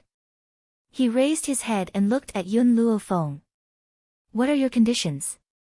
At first, he thought that Yun Luofeng was Chi Su's woman. Only later did he realize that he was wrong. She had destroyed the Chi family, and she was even the owner of the elixir gathering hall. Then how could she be willing to become Chi Su's woman? He couldn't believe that such a powerful woman didn't have an ulterior motive. I want the entire Fengyun continent. Yun Luofeng narrowed her eyes and her lips curled into a smile as she said calmly. Second brother Chi sneered. The Fengyun continent is so big. Do you think you can have it just because you want it? As long as I want it, I will definitely have it. Yun Luofeng looked very confident. So, my first step is the state of Tianqi. Second brother Qi was a little surprised. This woman's appetite was really big. She wanted to swallow the state of Tianqi. More importantly, he was just a prince. What ability did he have to give the state of Tianqi to her? Miss Yun, I'm afraid you found the wrong person. I can't give you the state of Tianqi. No, you can. Yun Luofeng smiled lightly. As long as you can ascend the throne, you can give it to me. Second brother Qi fell silent. You mean, you want me to listen to your orders? Become your puppet? He pondered for a moment before looking at Yun Luofeng. Yun Luofeng smiled. I already have enough puppets by my side. What's the use of one more? Don't worry, I only want you to listen to me, but not be a puppet. I can guarantee you this. You can think about it carefully. If you agree to this condition of mine, I'll help you deal with them and help you ascend the throne. It had to be said that Yun Luofeng's words were indeed very tempting. The competition for the throne was too great. It would be very difficult for him to ascend to this position alone. Furthermore, Xian Xian was on the verge of collapsing. All right, I promise you. After thinking for a moment, he raised his head and looked at Yun Luofeng. Brother-in-law. Yu Xianxian shouted in surprise. She bit her lips and said, I don't deserve this. Second brother Qi's expression softened. Don't talk nonsense. I promised your sister that I would protect you for life. How could I let anything happen to you? As long as there is a chance, I will not give it up. After he finished speaking, second brother Qi looked at Yun Luofeng and asked, if you can cure Xianxian, I'll agree to your condition. However, I still want to ask you something. There are so many princes in the state of Tianqi. Why did you choose me? Because there are so many princes in the state of Tianqi. You are the only one who will not go against morality.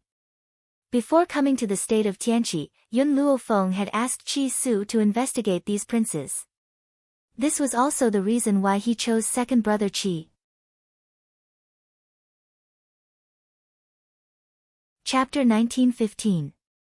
The person she wanted to subdue definitely couldn't be a heartless person. Second brother Qi was loyal to his wife. Even after her death, he followed his wife's will and took care of her sister. This was the kind of man she wanted to be with. Miss Yun, if you want to conquer the Wind Cloud continent, you have a chance. Chance? Yun Luofeng narrowed her eyes. What chance? 3 months later, there will be a 4-nation competition. At that time, one person will be chosen to be the ruler of the 4 nations. Hearing this, Yun Luofeng's heart suddenly jumped. Yun Shao would definitely go to the 4-nation competition. If she went with the people from the nation of Tianqi, she might be able to meet Yun Shao. Thinking of this, her lips curled up. What are the qualifications to participate in the 4-nation competition? The princes of the 4 nations will have a chance to go.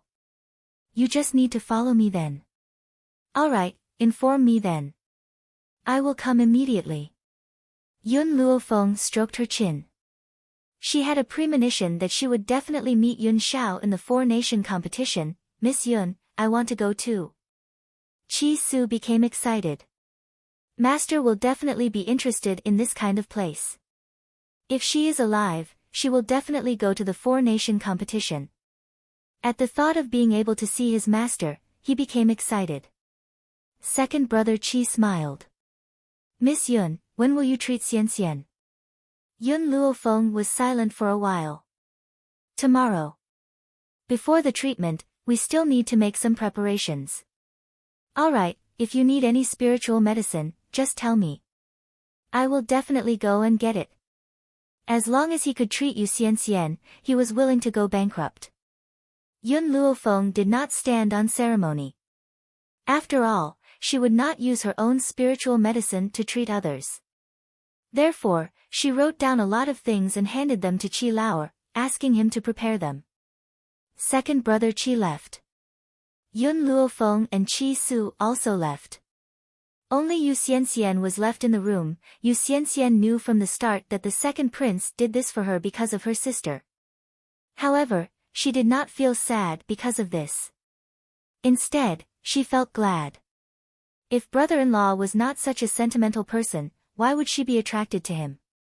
Furthermore, she did not want brother-in-law to forget her sister. Sister, if I can survive this, I will definitely take care of Chi-yu for the rest of her life and watch her grow up. I will protect the second prince's residence for you. I will not let anyone have the chance to bully you, even if it ruined his entire life. Yu Xianxian's illness was caused by a chronic poison. The poison was complicated, and normal doctors couldn't tell what it was, which was why no one could cure her.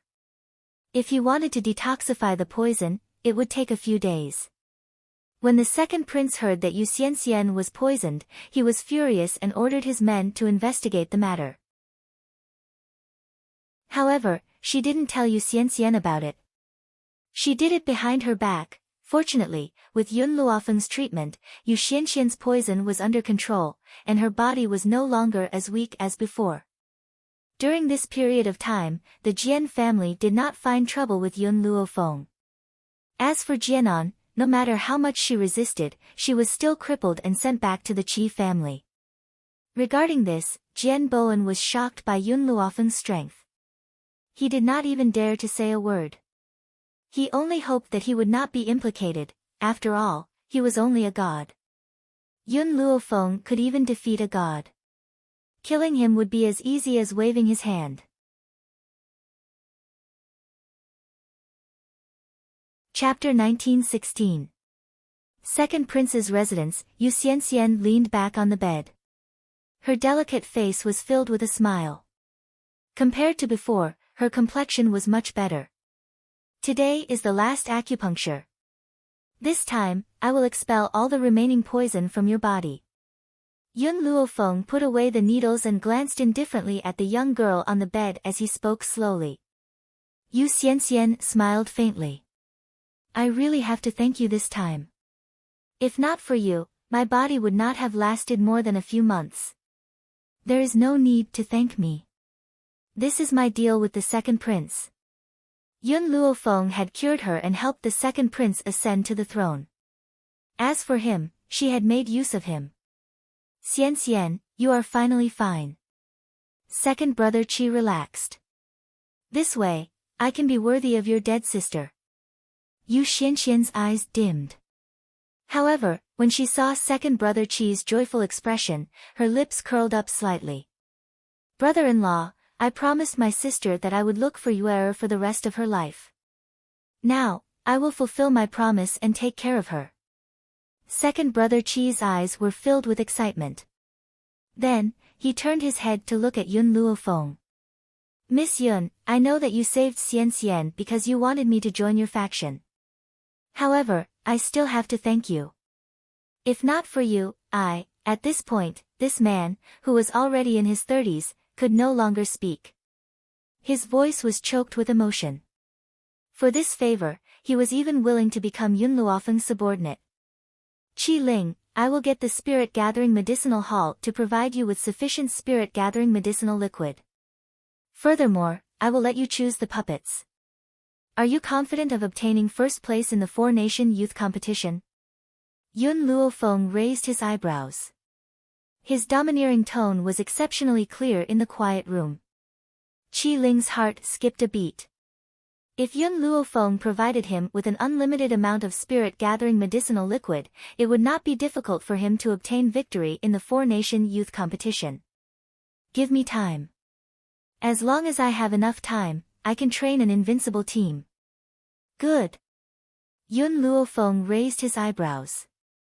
Other than the spirit-gathering elixir, I also have a foundation elixir. This elixir is suitable for those who have just started cultivating. At that time, you can choose some young geniuses and start training them from a young age.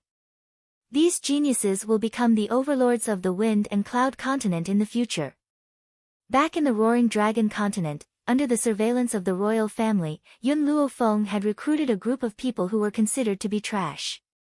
Unfortunately, after her training, these good-for-nothings broke through and became geniuses in a short period of time.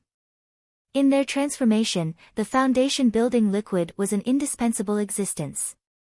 If these people were originally geniuses, how terrifying would their changes be?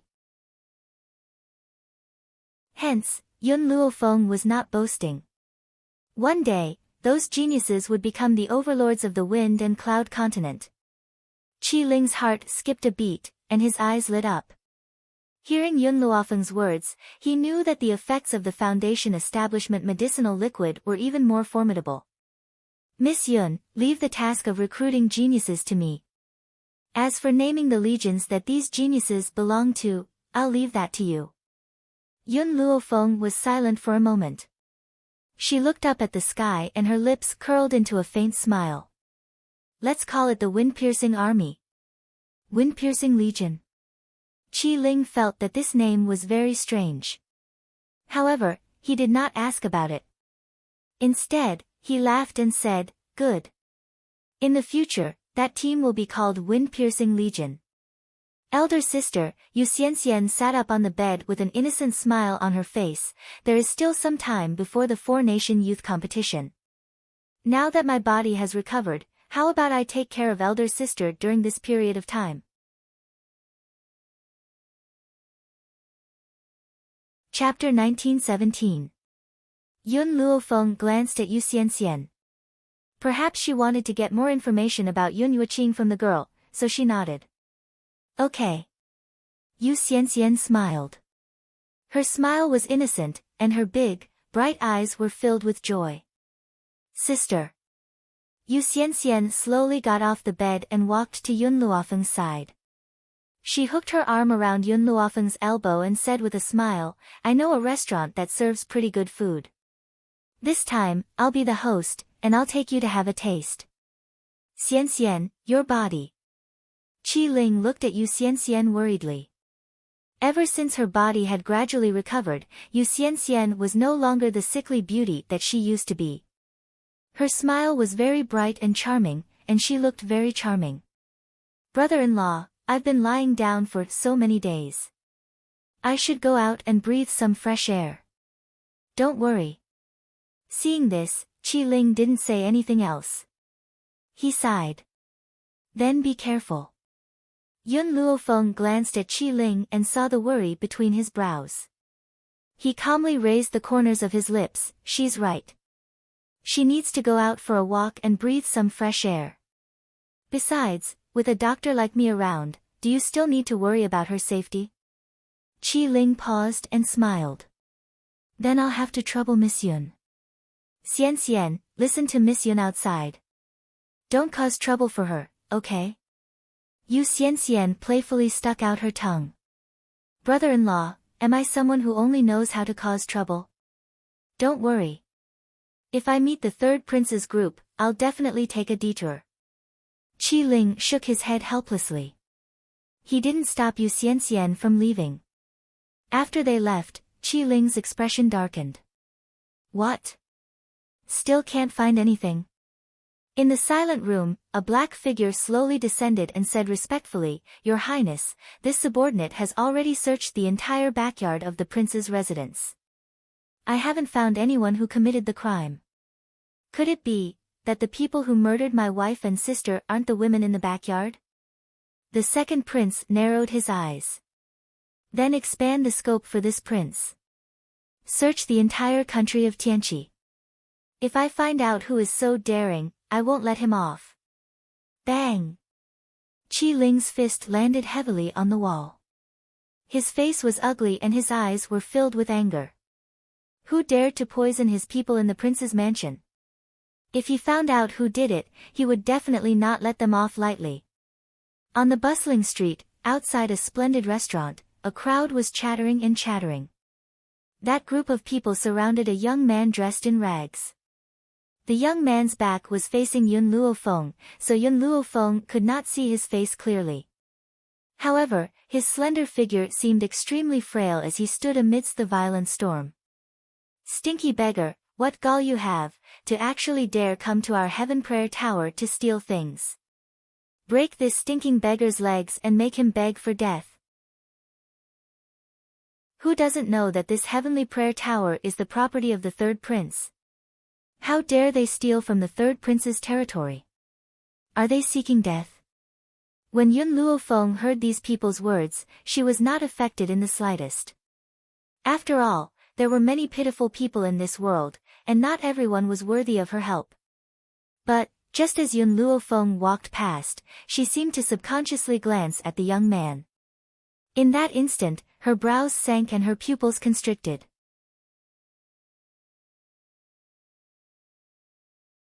Chapter 1918. Even though the youth was dressed in rags, his face was clean and clear.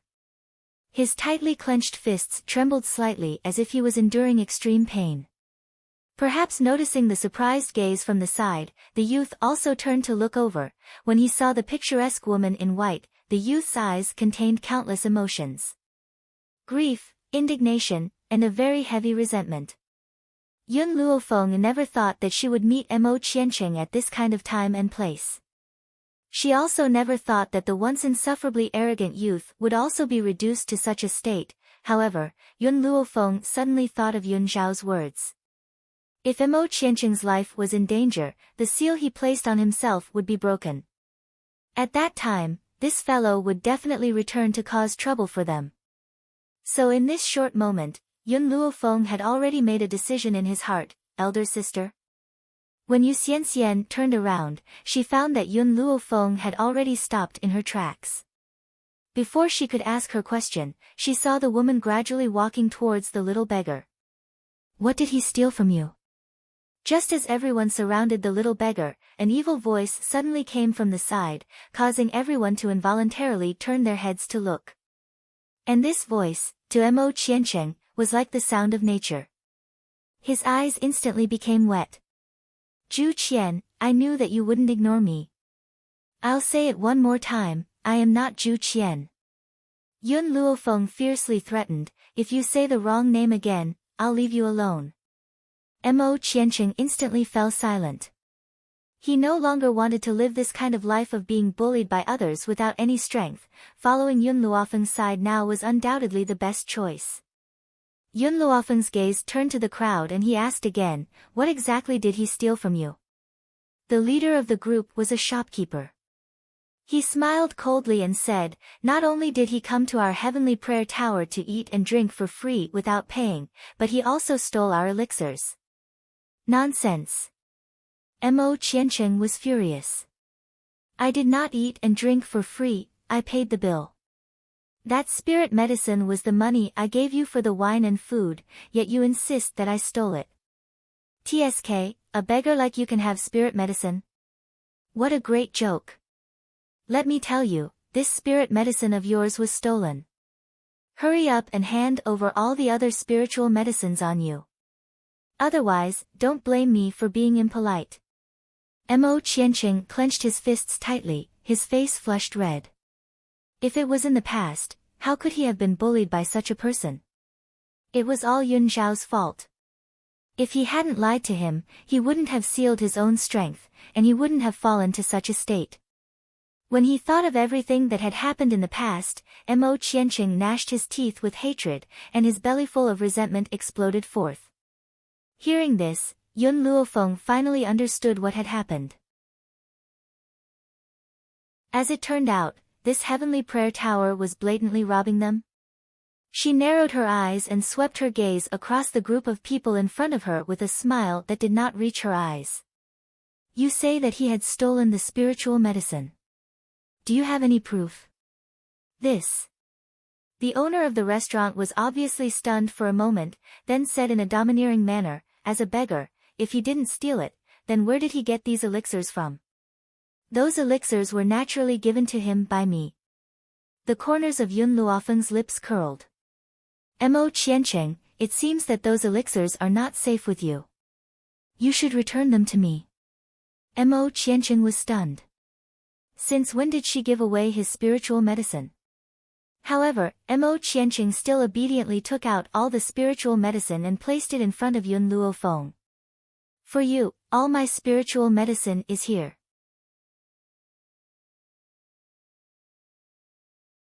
Chapter 1919. That's right. Yun Luofeng narrowed his eyes and unceremoniously took all the spirit herbs. You're returning them to their rightful owners. Yu Xianxian stood next to Yun Luofeng, blinking her big eyes. She looked at the girl's smiling face and felt that she was no different from the shopkeeper of the begging heaven brothel. She seemed to be taking advantage of the situation. The shopkeeper of the begging heaven brothel had long been staring at the spirit herbs in Yun Luofeng's hands. He swallowed hard and shouted, "So you two are accomplices. Men, arrest these two people who dared to steal our heaven-begging abode's spirit medicine." At this point, the shopkeeper raised his head and arrogantly looked at Yun Luofeng. "You must have other spirit herbs on you. Hand them over now, and maybe I can let you live." Yun Luofeng glanced at the shopkeeper. "I've always been the one to steal from others. No one has ever taken a copper coin from me. Are you sure you want to do this?" "Humph." The shopkeeper snorted.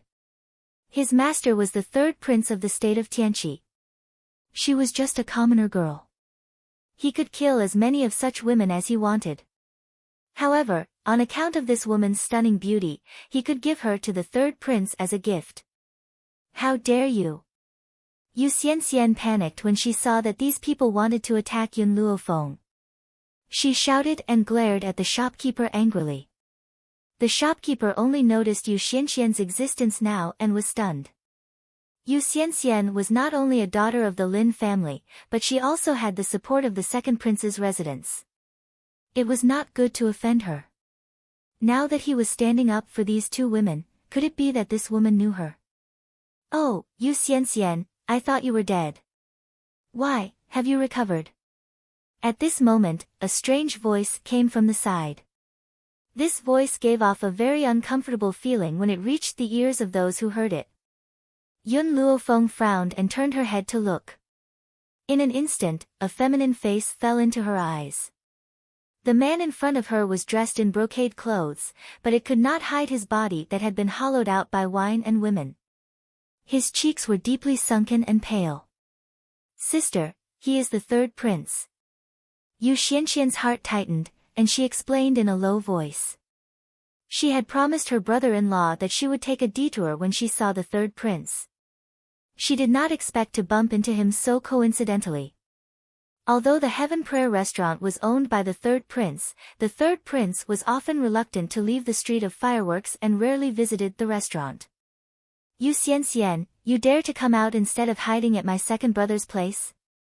The third prince waved his folding fan, pretending to be elegant, and smiled sinisterly. "It's the order of our parents. Your father has already sent you to me as a concubine, but you're staying in the second prince's mansion without any reason. Do you really think that I'm easy to talk to?" Yu Xianxian's heart tightened, and her palms started to sweat. Her face was pale, and there was fear in her eyes. Yun Luofeng looked at the third prince, and the words that Qi Su had told her surfaced in her mind. In the kingdom of Tianqi, although the civil and military officials supported the second prince as the crown prince, the emperor was biased and wanted to support the third prince. Unfortunately, the third prince was useless, so all these years, the two princes did not have a title, nor did they have a crown prince. Moreover, even concubine Qin's son was done by the third prince.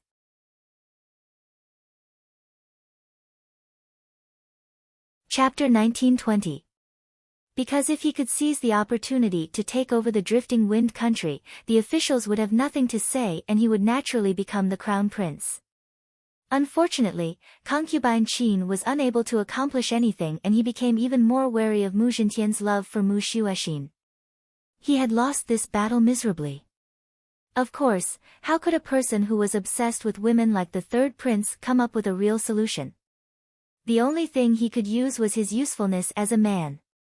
Just as Yun Luofeng was thinking about Qi Su's words, the third prince's gaze landed on her face. In that instant, his eyes were filled with amazement and his heart seemed to be shaken. The woman in front of him was dressed in snow-white clothes and was as beautiful as a painting. Even the third prince, who had seen countless women, had never seen such a stunning beauty. If he could have such a beauty, he would even be willing to spend a night with her. Yu Xianxian, it's fine if you don't want to be my concubine. Why don't you give your friend to me? The third prince lifted his chin slightly and said arrogantly. Yu Xianxian was so angry that her face turned red. Dream on. Sister Yun is my benefactor, don't you dare have any ideas about her. Yu Xianxian, I'm only asking you because I'm giving you face. Otherwise, do you think you can stop me? The third prince smiled disdainfully. He didn't look at Yu Xianxian anymore.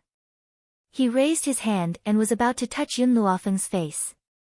Beauty, seeing that you're so beautiful, I'll overlook your mistake as long as you're willing to serve me well. Mo Qiancheng had been standing beside Yun Luofeng the entire time. When he saw the third prince's hand, his eyes flashed with anger. He suddenly sneered, his eyes full of mockery. This fellow even dared to touch her. Did he really not know how to spell the word death? The third prince didn't care. He could have as many women as he wanted in the country of Tianqi. How many women could resist the imperial power? However, just as his hand was about to touch Yun Luofeng's face, an evil and cold voice that seemed to come from hell slammed into his heart. Were you talking about me just now? Her voice was very cold, but it wasn't that kind of coldness. Instead, it was a kind of evil coldness. Just hearing her words was enough to make one's heart tremble in fear. Even the third prince's hand, which was about to touch Yun Luofeng's cheek, stopped on the spot because of this sentence. Yun Luofeng narrowed her eyes and looked at the finger in front of her. A cold light flashed across her eyes. Then, she pinched the man's wrist and exerted force. Ah! A heart-wrenching scream resounded through the entire street. Silence. The street in front of the heavenly prayer tower was silent. It was so quiet that one could hear a pin drop. Everyone's eyes widened. Their eyes were filled with shock, astonishment, and deep disbelief. Yu Xianxian covered her mouth in astonishment, and her whole body started shaking. Of course, it was because of excitement. One had to know that no one in the kingdom of Tianqi dared to attack the third prince. After the excitement, she was filled with worry. Yun Luofeng injured the third prince, and the emperor doted on this son so much. He would definitely cause trouble for Yun Luofeng. No. She had to hurry back to discuss this matter with her brother-in-law and find out how to salvage the situation. Mo Qiancheng's face was calm, and there was a cold smile on his face. The third prince of the kingdom of Tianqi was really tired of living for daring to attack this woman. Sister. Yu Xianxian tilted her head and tugged at Yun Luofeng's sleeve worriedly. Follow me back to the second prince's residence. The third prince will definitely take revenge on you.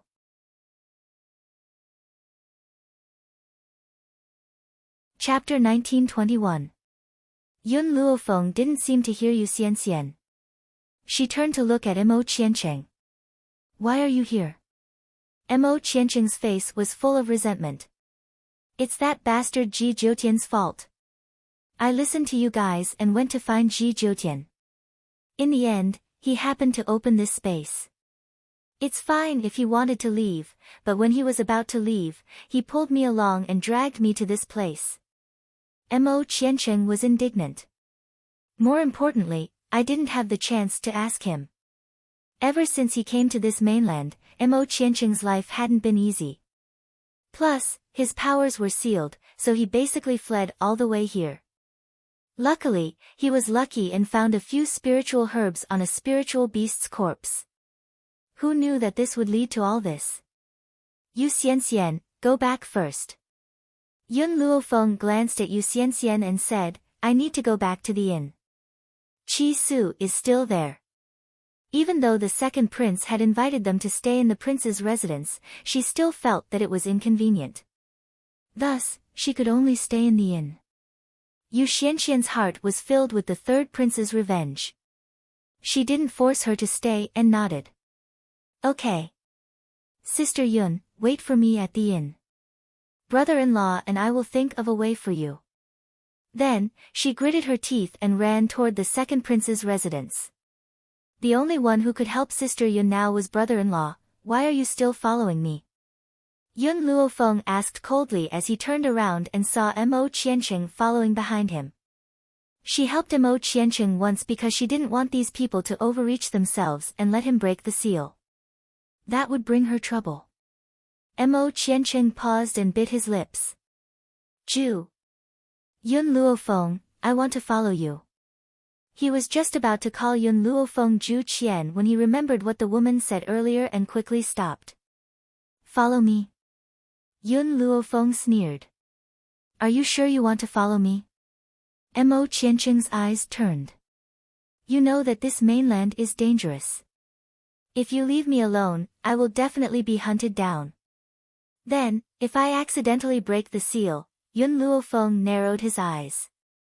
Are you threatening me? I just want to follow you. It wasn't easy for that damned Yun Shao to not be by her side, so how could he possibly let go of such a good opportunity? If you want to follow me, it's not impossible. The corners of Yun Luofeng's lips curled up slightly, forming an evil smile. It just so happens that I'm lacking a servant. If you can sweep the floor, do the laundry, cook, and clean the toilet, then you can stay. Mo Qianqing was stunned. Sweeping the floor, washing clothes, and cooking was fine, but cleaning the toilet? Could she tell him where the toilet was? Do you still remember the illusion Ju Qian left behind? I have already rebuilt it. My people are all cultivating in the illusion. From now on, the task of cleaning the illusion will be handed over to you. This way, my subordinates can focus on cultivating. The corners of Mo Qianqing's mouth twitched a few times, but he also understood that this was the only way for him to stay by her side. He took a deep breath and said, Okay, I'll do it. In any case, he no longer wanted to live this kind of life as a fugitive. It was safer to hide by her side. In reality, Yun Luofeng had her considerations for keeping Mo Qianqing. After thinking for a long time, she still felt that keeping this ticking time bomb by her side was the safest. Everything else was just a punishment for him.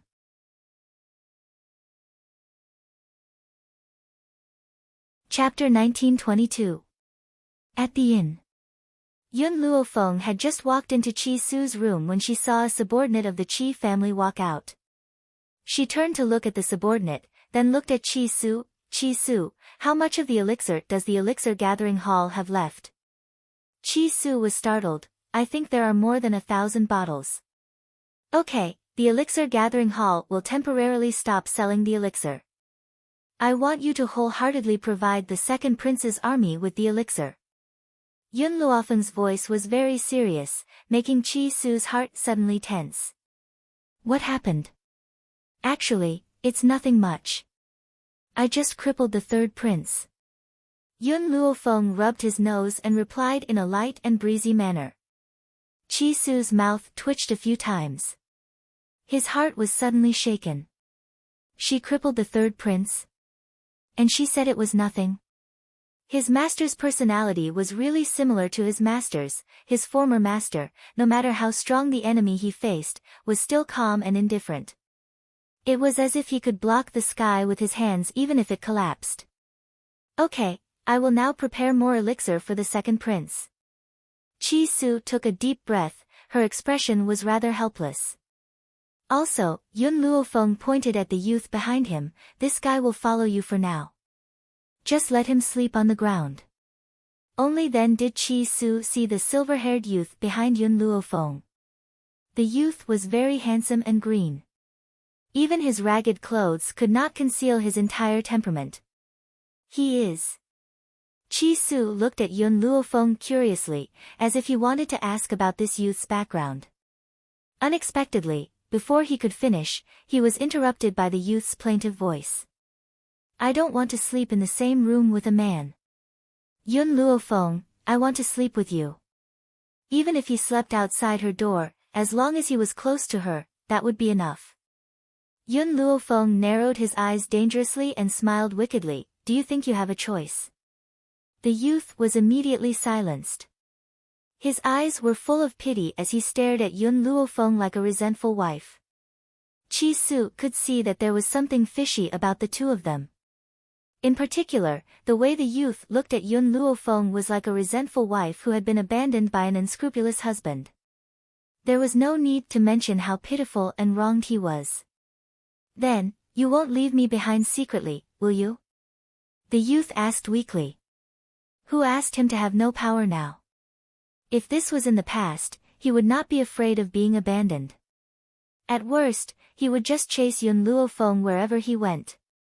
Leave you behind? Let you be bullied and humiliated by the powerhouses of the wind and cloud continent until you finally broke the seal yourself? I'm not that stupid. Yun Luofeng coldly smiled. Chi Su, I'll leave the task of watching him to you.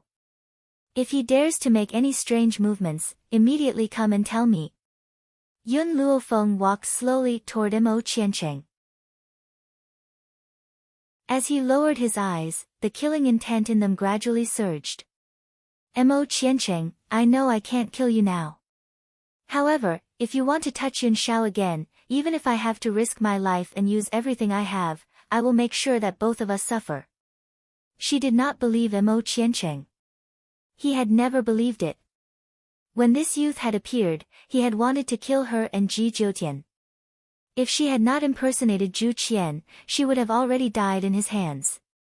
It was also because she had impersonated Zhu Qian that Mo Qiancheng had developed enmity towards Yun Shao and wanted to kill Yun Shao.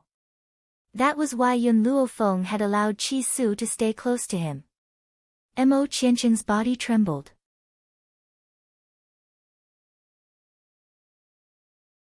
Chapter 1923. Of course, it wasn't because he was afraid.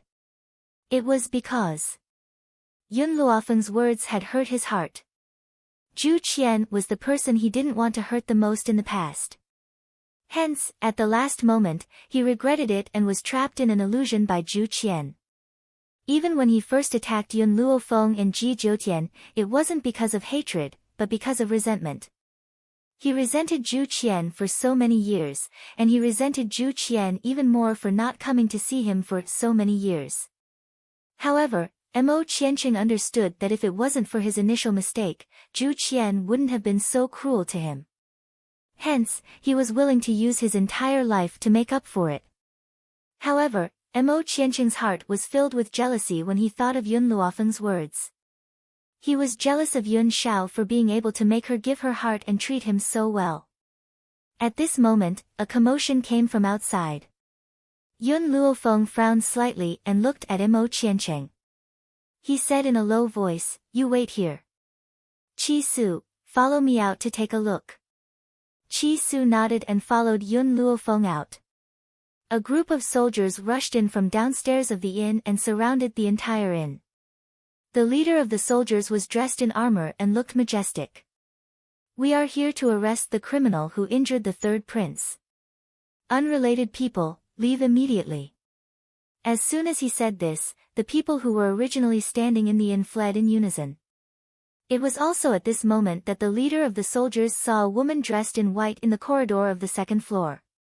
"It's this woman. She injured the third prince." The manager of the Begging Heaven brothel walked out from among the soldiers and immediately pointed at Yun Luofeng as he shouted, "Men, take this woman down." The leader of the soldiers waved his hand and shouted loudly. In an instant, the soldiers pulled out their weapons at the same time and quickly surrounded Yun Luofeng and Chi Su in the corridor of the second floor. Yun Luofeng glanced at the soldiers who were rushing over, and his cold voice quickly reached everyone's ears.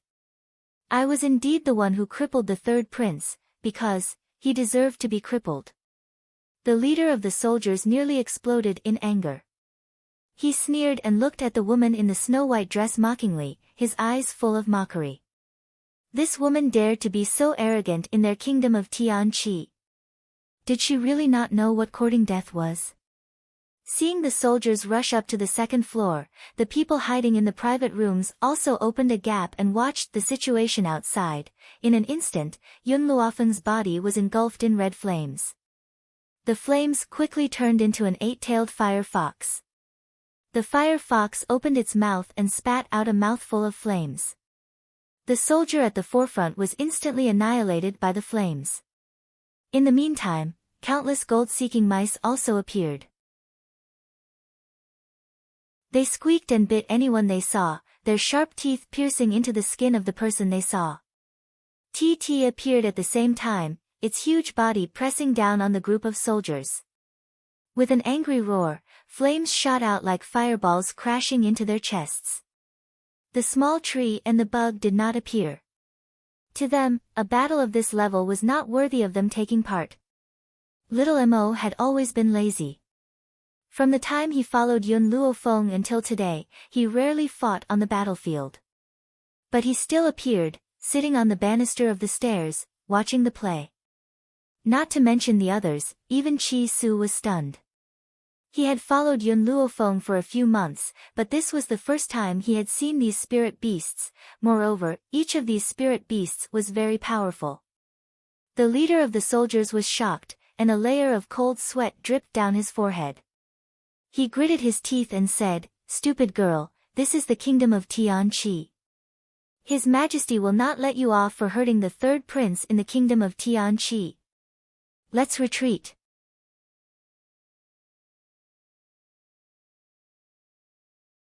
Chapter 1924. You want to leave? Seeing that the soldier was about to leave, Yun Luofeng's lips curled into a faint smile. Do you think my place is a place where you can come and go as you please? Boom! A powerful pressure pressed down on him. The soldier's legs trembled and he knelt on the ground. He was drenched in sweat and his face was pale. What do you want? Kowtow and admit my mistake. A soldier can be killed, but not humiliated. The leader of the soldiers straightened his neck and said with a red face. Is that so? If that's the case, then I'll kill you. Yun Luofeng quickly pulled out his long sword and threw it towards the leader of the soldiers. The soldier was so scared that he wet his pants. He hurriedly kowtowed. Heroine, I was wrong. Please let me go. What was dignity worth in order to live? Nothing was more important than living. The sword suddenly stopped. The sharp tip of the sword was only a millimeter away from his neck. If he had kowtowed a little later, blood would have spilled on the spot. Even so, the soldier was still so scared that his face turned pale. He felt that death was so close to him that he found it difficult to breathe. Speak. Who sent you here? Yun Luofeng looked up. The third prince's subordinates should not be as weak as you. Don't look at how useless the third prince was. In reality, the emperor loved him so much that he would definitely send elites to protect him. And this group of people were just some ordinary soldiers. Their strength was extremely weak. It's the second daughter of the Jian family. She came to complain that you injured the third prince. We came here on our own to curry favor with the third prince. The second daughter of the Jian family? Jian Yi? Yun Luofeng narrowed his eyes. It seemed that the Jian family was also outside the Begging Heaven Pavilion just now. And at that time, he only noticed Mo Qiancheng. He didn't see anyone else. Thinking of this, Yun Luofeng's eyes swept across the crowd and saw Jian Yi. Her face was pale with fright and her body trembled slightly. Even if this group of soldiers was weak, Jian Yi didn't think that Yun Luofeng would have the guts to threaten these soldiers and say her name. The funny thing was, Jian Yi had forgotten that since Yun Luofeng dared to beat up the third prince, what else wouldn't she do? The brain was indeed a good thing, but not everyone had it. Noticing Yun Luofeng's gaze, Jian Yi was so frightened that she wanted to run away. However, the moment she turned around, a fiery figure blocked her way. A little girl in red smiled at her. My master hasn't allowed you to leave yet. Who allowed you to leave? Jian Yi shouted angrily. He waved his hand and was about to hit the little girl. Get lost. Hearing this, the little loli's face darkened. With a loud bang, her fist landed on Jian Yi's body, sending her flying into the inn. She landed right next to Yun Luofeng's feet. Since fire had appeared in the form of an 8-tailed fire fox at the beginning, Jenny had never thought that the little lowly in front of him was the ferocious fire fox. Jane rubbed her arm, which was hurting from the fall, and wanted to get up from the ground, but the moment she raised her head, she saw a pair of cold, black eyes. In that instant, with a loud bang, her brain was about to explode. Yun Luofeng crossed his arms over his chest and looked at Jian with a smile that wasn't a smile. I already knew that your Jian family wouldn't let this matter rest, but I didn't think that you would use such a stupid method. Could it be that you think that these soldiers can subdue me?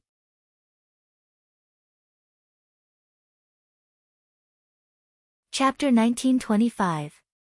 From Yun Luofeng's words, Jian could hear another layer of meaning. This woman had never placed the Jian family in her eyes from beginning to end. She did not exterminate the Jian family that night, not because she was afraid of the royal family that the Jian family relied on, but because she did not think that the Jian family could cause her any trouble. Jian panicked. She was well aware of her father's hatred for Yun Luofeng, but she had a feeling that the Jian family could not defeat this woman. No. Not only the Jian family, but perhaps even the royal family could not defeat her. In her entire life, Jian was smart for once. Alas, it was too late. Qi Su, go to the Jian family and inform them that if they want Jian Yi's life back, they will have to use the 2 spirit medicine mountain ranges of the Jian family to exchange for it. Didn't the Jian family spy on the Qi family's spirit medicine mountain range? Then now, she wanted Jian Bowen to personally spit out the 2 mountain ranges and deliver them to her personally. Jian Bowen is such a greedy person, will he agree to this condition? Qi Su was stunned, his tone filled with doubt. Yun Luofeng smiled. He will agree because he only has one daughter, Jian who is of some value. Although Jian had a big chest, she was very beautiful.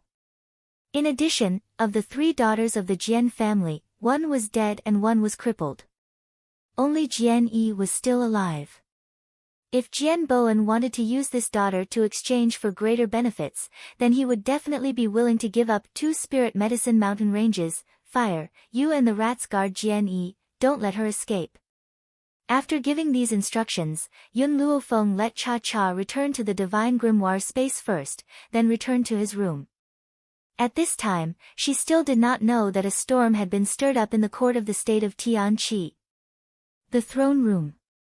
Qi Ba sat on the dragon throne, his face solemn and his eyes cold. Second brother, where is the woman who injured third brother? Hand her over immediately. Qi Ling's expression did not change. Father, this is third brother's fault. If he did not want to molest Miss Yun, she would not have retaliated. Impudent! Qi Ba shouted angrily. Third brother is a prince, what wrong did he do? In our opinion, it's all because that woman doesn't have self-respect. A fly doesn't bite a seamless egg. If it wasn't for her lack of self-respect, how could Lao San possibly target her? In Chibahi's eyes, when a man took a fancy to a woman, it was because that woman was unbearably slutty. Otherwise, why would the third prince not take advantage of others, but instead set his eyes on her? Wasn't she the one who seduced the third prince? All the civil and military officials shook their heads and sighed, their faces filled with disappointment. Although His Majesty had not been wise in the past, he had not been so muddle-headed and tyrannical. Now, his actions had truly broken everyone's hearts. Qi Lingjin clenched his fists. He knew that his father was biased, but he did not know that his father was biased to such an extent that he could not tell right from wrong. Father, is it wrong for a woman to be beautiful? Because of her beauty, she was taken advantage of, but she declared that the man is innocent and the fault lies with the woman. Qi Ling laughed coldly. How innocent are all the women in the world? To bear such a groundless accusation.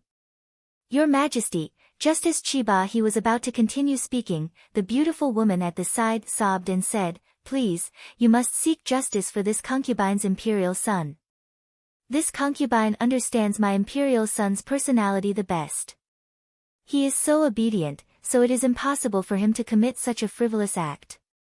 Someone must have framed him. Seeing his beloved concubine sobbing, Qibahi's heart softened. His sharp gaze shot towards Qi Ling, second brother. I know that you have always been unconvinced by your younger brother, but the imperial preceptor once said that Lao San's future is limitless. In the future, he will definitely be a person who will ascend to the throne and lead the kingdom of Tian Qi to unify the four kingdoms.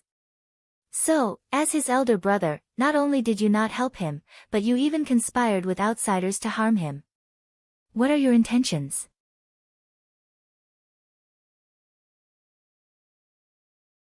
Chapter 1926. Seeing Qi Ling's silent expression, Qiba's tone softened. Second brother, there are so many women in the world. Since your brother has taken a liking to her, why not give this woman to him? She should go to third brother to receive punishment. It was just a woman. He could have as many women as he wanted. Why would second brother bully his own brother for a woman? Qi Ling smiled coldly. Woman? Then do you know that this woman you speak of not only managed to kill the heavenly god from Drifting Wind Nation, but she also came out unscathed? The entire hall sucked in a breath of cold air at Qi Ling's words. As far as they knew, the person who injured the third prince was a young woman in her 20s. She had the strength to defeat a god at such a young age? How horrifying was she? The woman you speak of can make Qi Su listen to her. She is also the master of the spirit-gathering medicinal hall. Qi Ling of the Qi clan could not cultivate since she was young. She is also the woman you look down on. She used her superb medical skills to cure her. Perhaps you do not know who Qi Ling is. However, when the emperor of Drifting Wind Nation fell ill, everyone was helpless. You should know this, right? She was also the one who cured Mu Jintian. Qi Ling did not understand. What right did his father have to look down on women? Did he not know that the woman he looked down on was terrifyingly strong? You want to make a move on her? Sure. The Emperor of Drifting Wind Nation views her as his benefactor. If you hurt her and news of this spreads to Drifting Wind Nation, it will lead to a war between the two nations.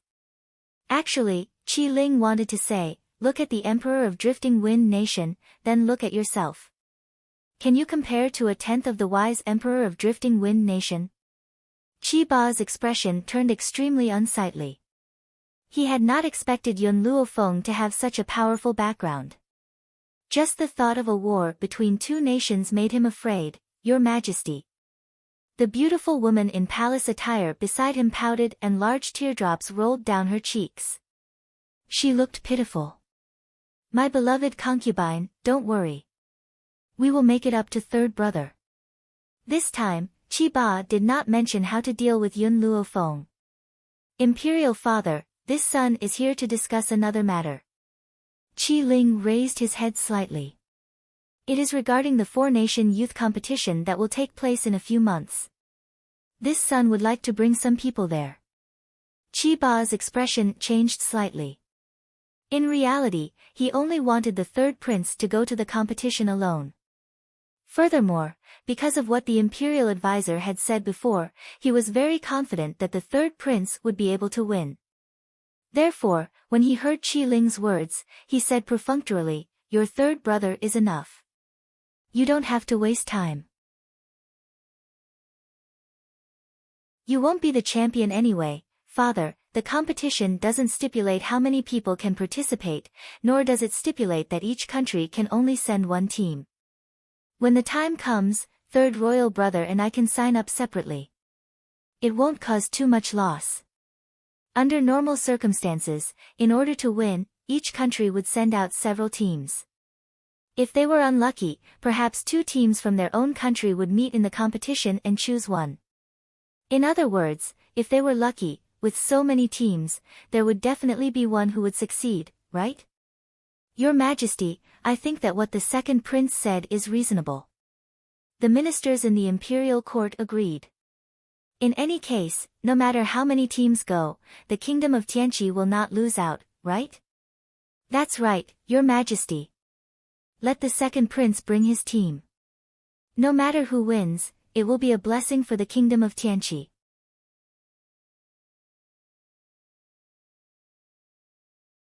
Chapter 1927. Seeing that all the ministers had said so, Qi Ba could not be too forceful.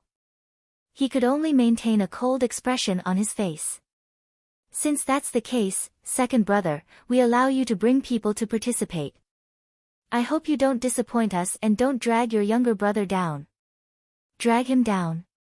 Qi Ling smiled disdainfully. That kind of person who had been hollowed out by wine and women would probably be smashed to smithereens the moment he stepped onto the stage. He really did not know where father got his confidence from to think that he would definitely win. Was it just based on the imperial tutor's words? Even if third brother really had the potential back then, after so many years of father's indulgence and pampering, he had also become a worthless piece of mud. If there's nothing else, court is dismissed. Qi Ba's voice was cold and solemn, his face expressionless. Long live the emperor. All the ministers fell to their knees and respectfully sent Qi Ba off. After Qi Ba had left, they stood up and walked out of the throne room. Somewhere, in a courtyard as beautiful as a mural, a man stood facing the wind on top of a rock garden. He was dressed in black robes and looked very cold.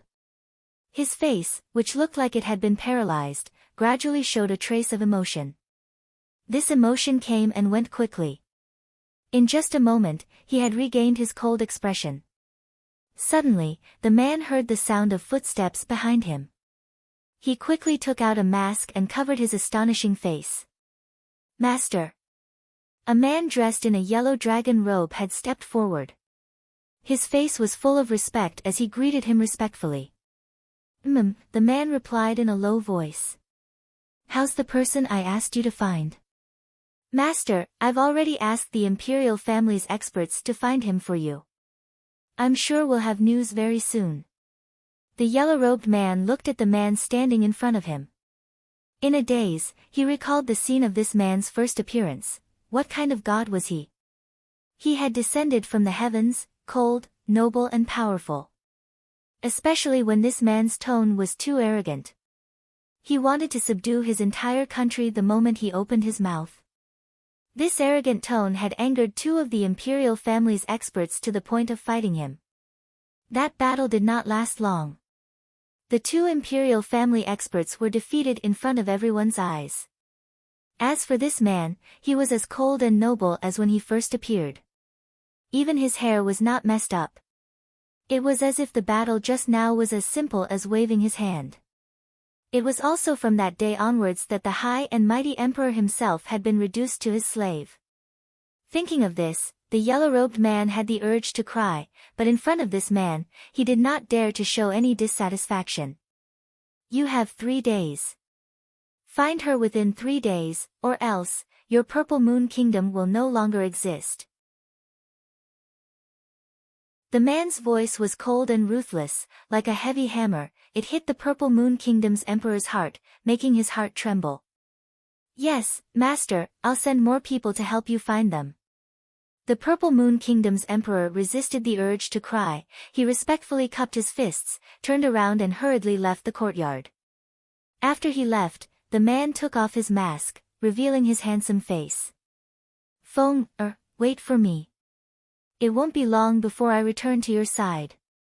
Under the azure sky, the figure of a woman that was as beautiful as a painting seemed to appear, causing his cold eyes to gradually soften.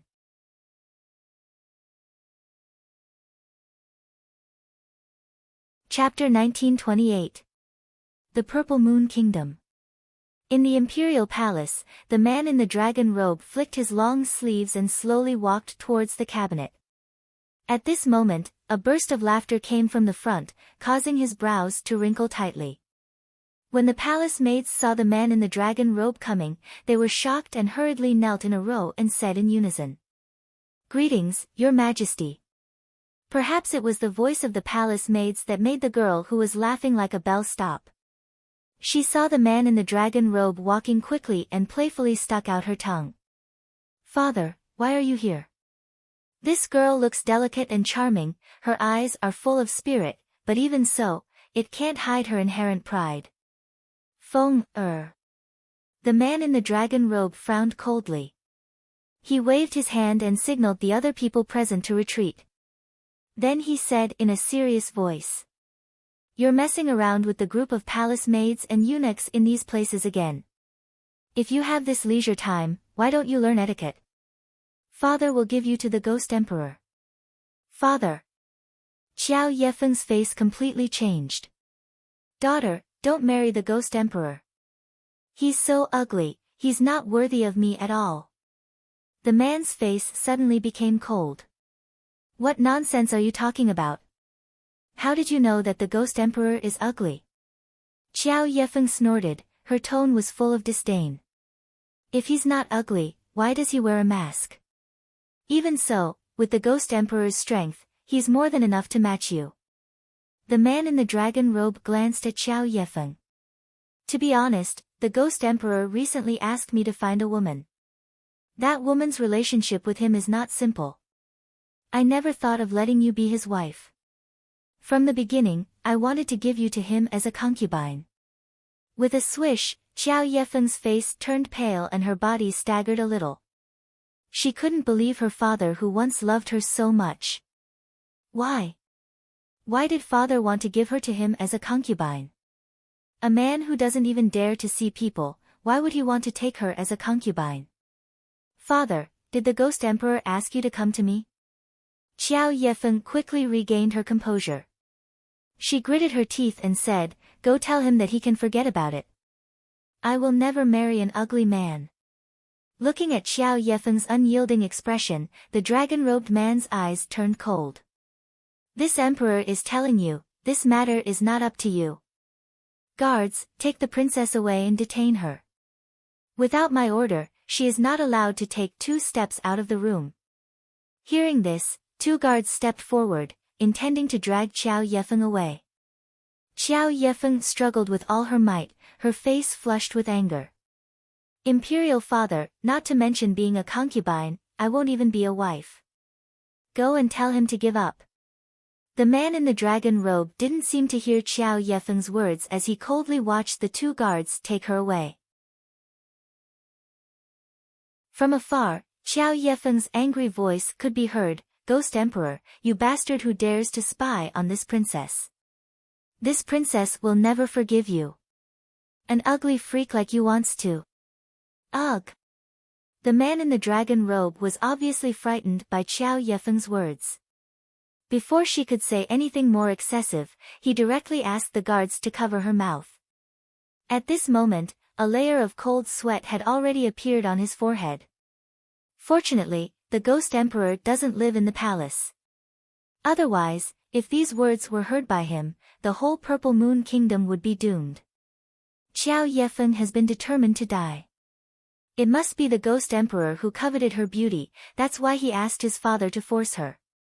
Otherwise, how could her father propose to make her a concubine for no reason?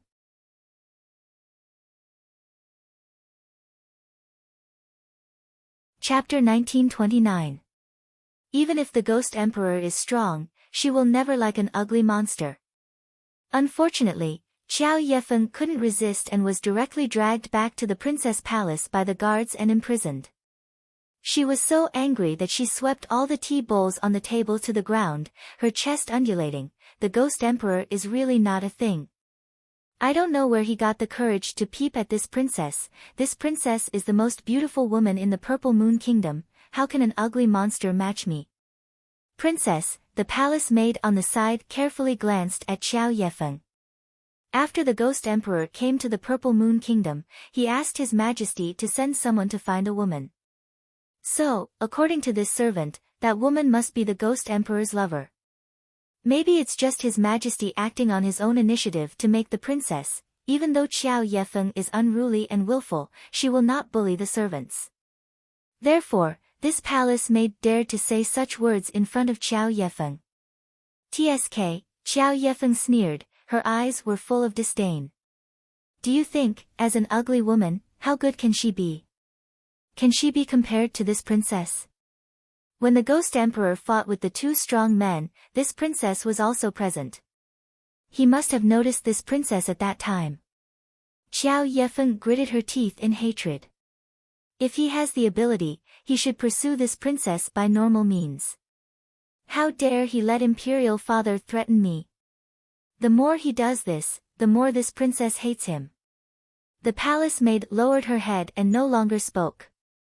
She always felt that the Ghost Emperor, such a powerful and frightening man, would not fall in love with her at first sight as the princess said.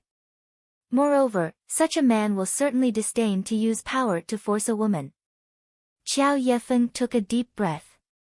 Moreover, in this world, the man who can make this princess look at him must not only be strong, but also peerless. The Ghost Emperor is not worthy of me. But, His Majesty, the palace maid said in a cautious tone. Before she finished speaking, she was interrupted by Qiao Yefeng's fierce voice. In his dreams, I will never give in. The palace maid bowed her head deeply again. She always felt that His Majesty will not give up easily. At the same time, in the study, the man in dragon robes, Qiao Yun, was holding a book in his hand. Beside him, a beautiful woman dressed in palace robes was serving him a cup of tea. Empress, Qiao Yun sighed. Go back and persuade Feng Er. If she is willing to become the Ghost Emperor's concubine, then the Ghost Emperor will stay in our Purple Moon Kingdom forever. The Empress was taken aback for a moment. Feng Er has always been a proud girl. I'm afraid it will be hard for her to accept being someone's concubine. Moreover, will the Ghost Emperor agree to this? This concubine is worried that giving him a concubine will anger that man. Qiao Yun chuckled. Isn't it normal for a man to have 3 or 4 wives? It was even more impossible for a powerful man like the Ghost Emperor to only have one woman. If I send him away, he will only thank me. Why would he be angry? However, the most important thing right now is to appease Feng Er so that she doesn't offend the Ghost Emperor. Yes, Your Majesty. The Empress lowered her head. Suddenly, the man's eyes appeared in her mind. They were cold, like a bottomless abyss, filling her with fear and struggle. Such a man, will he really accept Feng Er as a concubine? In fact, the Empress's heart was not sure and vaguely there was a burst of worry. However, the Emperor's decision, no one can change it. She can only listen to him.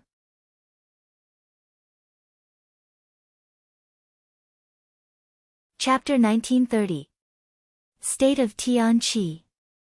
The second prince's residence. Qi Ling was just about to step out of the residence when he bumped into a woman walking towards him. He was momentarily stunned. Miss Yun, I was just about to look for you when you came. I'm here to ask, when should we set off? Yun Luofeng's eyes stared evilly at Qi Ling as she asked slowly. As the 4-nation competition will be held in Wind Cloud City, which is very far from the state of Tianqi, we will have to set off in about 3 days. Wind Cloud City. Yun Luofeng's eyes flashed. This continent was called the Wind Cloud Continent. Could it be related to Wind Cloud City? Qi Su, who had been following behind Yun Luofeng, was startled when he heard this. When my master came to the Wind Cloud Continent from another continent, he was in Wind Cloud City. Hearing this, Yun Luofeng fell into deep thought. She stroked her chin with her finger. In that case, tell me about the situation in Wind Cloud City. Alright, follow me. Let's go to the study and talk. Qi Ling's study was very simple. The bookshelves were filled with books, and a faint fragrance wafted from them. After he walked into the study, he had the guards bring over 2 stools and place them under Yun Luofeng and Qi Su so that they could sit down. Lady Yun, Sir Qi Su, I'm not too sure about the specifics of Wind Cloud City. I'm guessing that only my imperial father knows the inside story. Qi Ling's expression was solemn. However, I know that Wind Cloud City is the sacred land of the Wind Cloud Continent. If Wind Cloud City exists, the continent will also exist. Once Wind Cloud City is destroyed, the entire Wind Cloud Continent and everyone will disappear. Yun Luofeng fell silent. She remembered that the woman from the Qin family who had been captured on the God Vault Mountain had said that the spirit god continent existed because someone had set up a formation many years ago to separate the two worlds. Furthermore, all the spiritual energy on the continent had been absorbed into the spirit god continent. Based on this, the wind cloud continent and the spirit god continent were similar. And Wind Cloud City was the heart of the formation. If the heart of the formation was destroyed, the Wind Cloud continent would naturally disappear. As for these people, it was impossible for them to be destroyed by the heavenly Tao. They would probably enter the 7 continents. There were too many experts in the Windy Cloud continent. If they were allowed to go to the 7 continents, it would definitely cause a commotion. She had too many relatives on the 7 continents. She would not allow such a thing to happen. What else? Yun Luofeng narrowed his eyes, and a cold glint flashed across his eyes.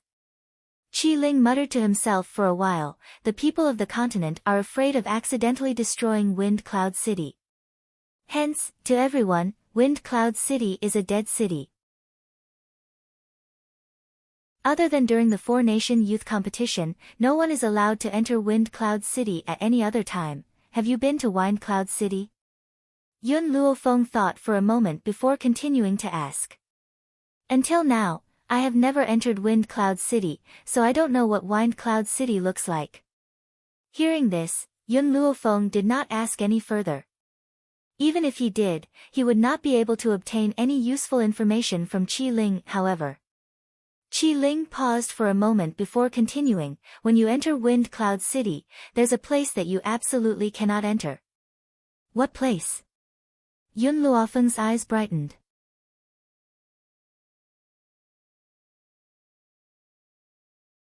Chapter 1931.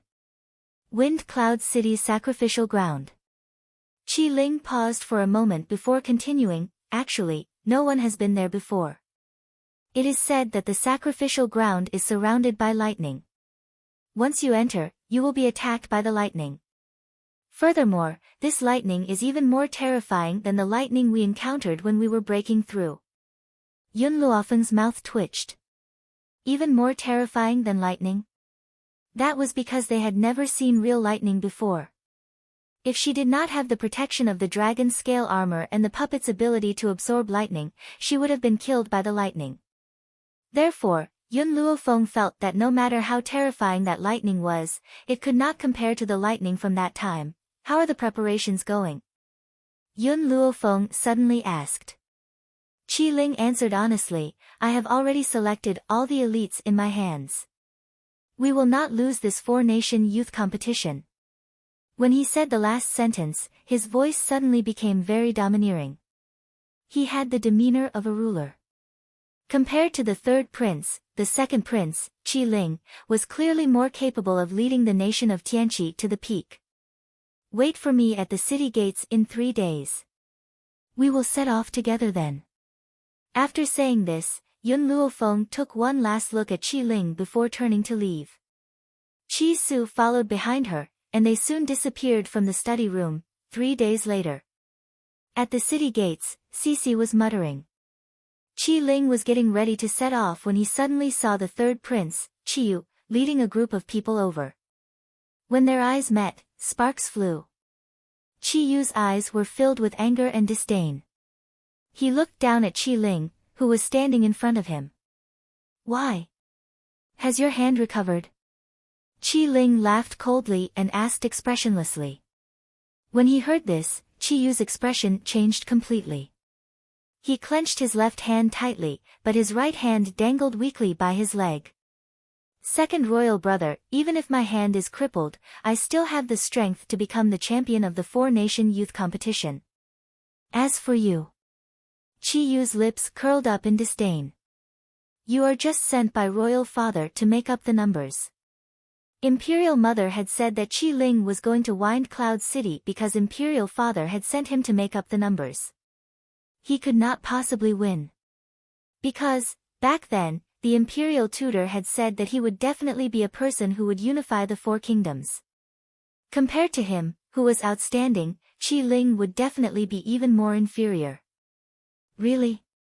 Qi Ling smirked and glanced at his opponent's crippled arm. You've already lost an arm. How are you going to win? Qi Yu took 2 steps forward, raised his chin high, and said in a domineering manner, although this prince was also worried at the beginning, it's a good thing that imperial concubine mother's words are very reasonable. It's not like you don't know the imperial preceptor of our kingdom of Tianqi. Even though the imperial preceptor is very weak, his prophecies have always been very accurate. Since he said that I am a person who can unify the 4 countries, then no matter what I become, I will win. His expression was very confident, as if he was certain that he would win. In fact, Qi Ling was well aware of the imperial tutor's capabilities. Especially after all these years, the imperial tutor had managed to maintain his youthful appearance. Based on this alone, one could tell that the imperial tutor was not a simple character. However, the imperial preceptor's prophecy was more than 10 years ago. More than 10 years could completely change a person. Even if Qi Yu really had this talent, he had long become a hedonistic son of rich parents after being spoiled for so many years.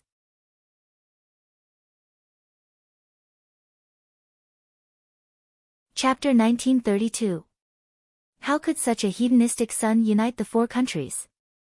Then in this world, there was no such thing as trash.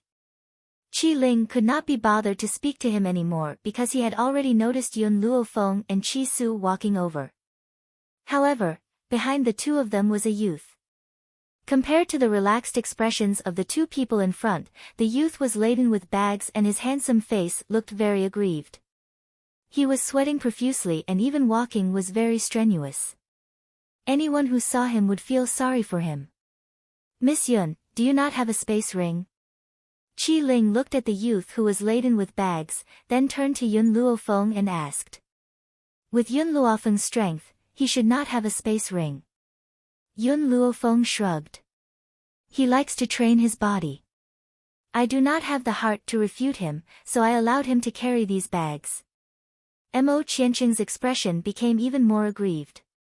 But he understood that Yun Luofeng wanted to use this method to make him retreat. So, he would not do as she wished. The corners of Qi Ling's mouth twitched. Like to train his body. He had never seen anyone train their body in such a way. Humph. Qi Yu's expression darkened and he snorted coldly.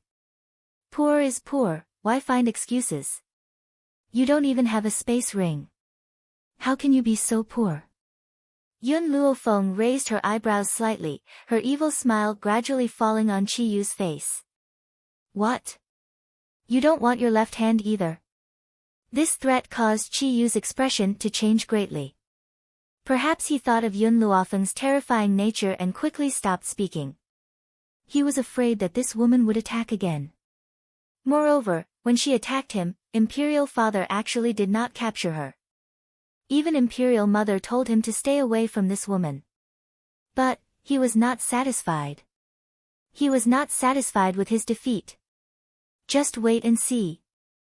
Throwing down these harsh words, Qi Yu led his group of subordinates out of the city gates. After he left, Qi Ling then said, Miss Yun, we should also leave. All right. Yun Luofeng nodded. Let's go. Finishing, she brushed her long sleeves and led the way towards the city gates. Yun Luofeng and the others did not know that behind them, a pair of venomous eyes were coldly staring at them. This is the woman who hurt my son. The noblewoman gripped her handkerchief so tightly that she almost broke it. Her eyes were vicious and sinister as she stared at the departing people. Your Highness, she is the woman who broke the 3rd prince's hand. Humph. This consort won't take this woman's life for now. Once this consort's son rules over the 4 countries, it will be the time of her death. The imperial consort raised her chin slightly. Also, get the experts from the royal family to disguise themselves as bandits to ambush these people. However, tell them not to touch Qi Ling and that woman for now. Only kill his subordinates and let Qi Ling and that woman go to Wind Cloud City alone. Even though she knew that it was impossible for Qi Ling to win, she still wanted him to lose miserably. For the 4-nation youth competition, teamwork was extremely important. Otherwise, without a team, no matter how talented a single person was, it was impossible to win. A cold light flashed across the imperial consort's eyes at the thought of this. Her lips curled into a sinister smile. The journey from the Tianqi nation to Wind Cloud City was very long. Along the way, they had to pass through many dangerous mountain ranges. Fortunately, the people that Qi Ling brought this time were the elites of the team. There was no need for Yun Luofeng to do anything personally.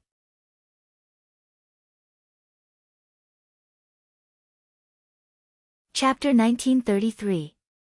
Miss Yun, once we pass through this mountain range, we will soon reach Wind Cloud City.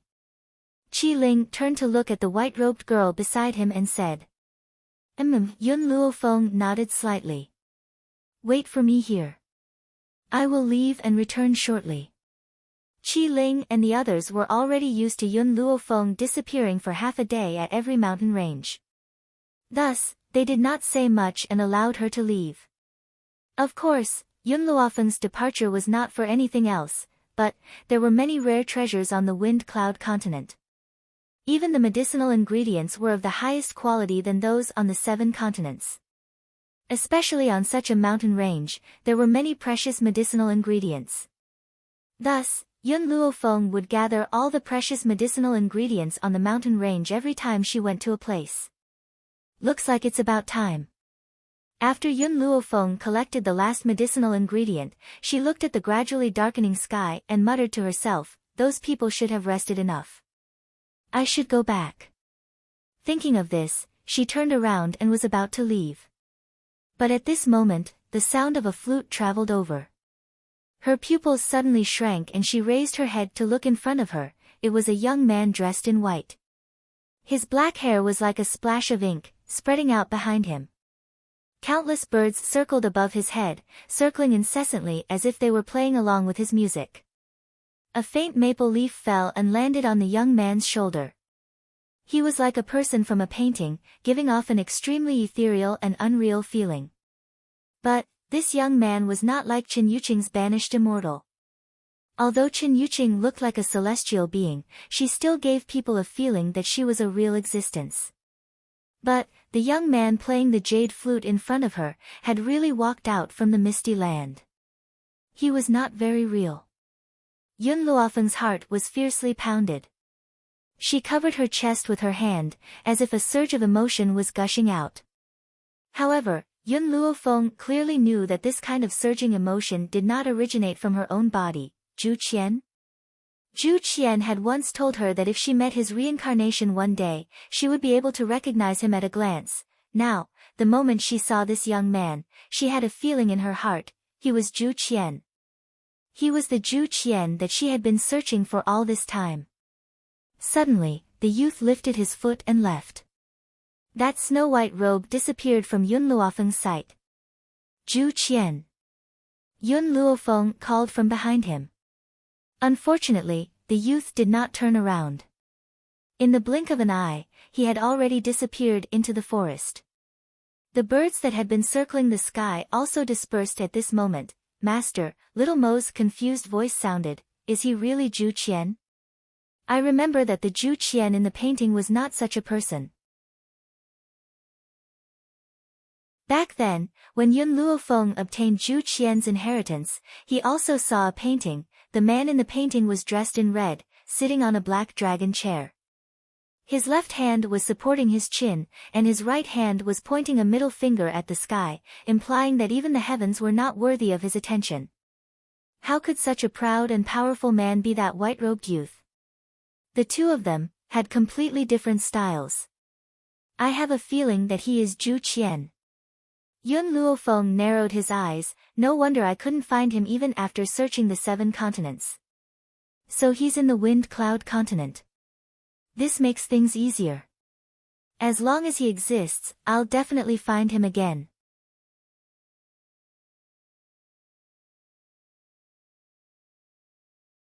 Chapter 1934. Little Mo remained silent.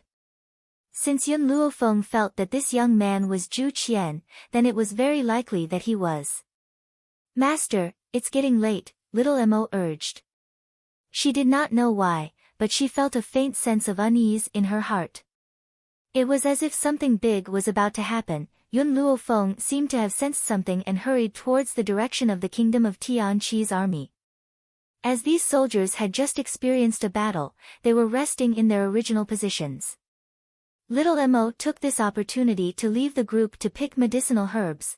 At this moment, in the forest, the setting sun was dyed red with blood. Qi Ling gripped his sword tightly in his hand.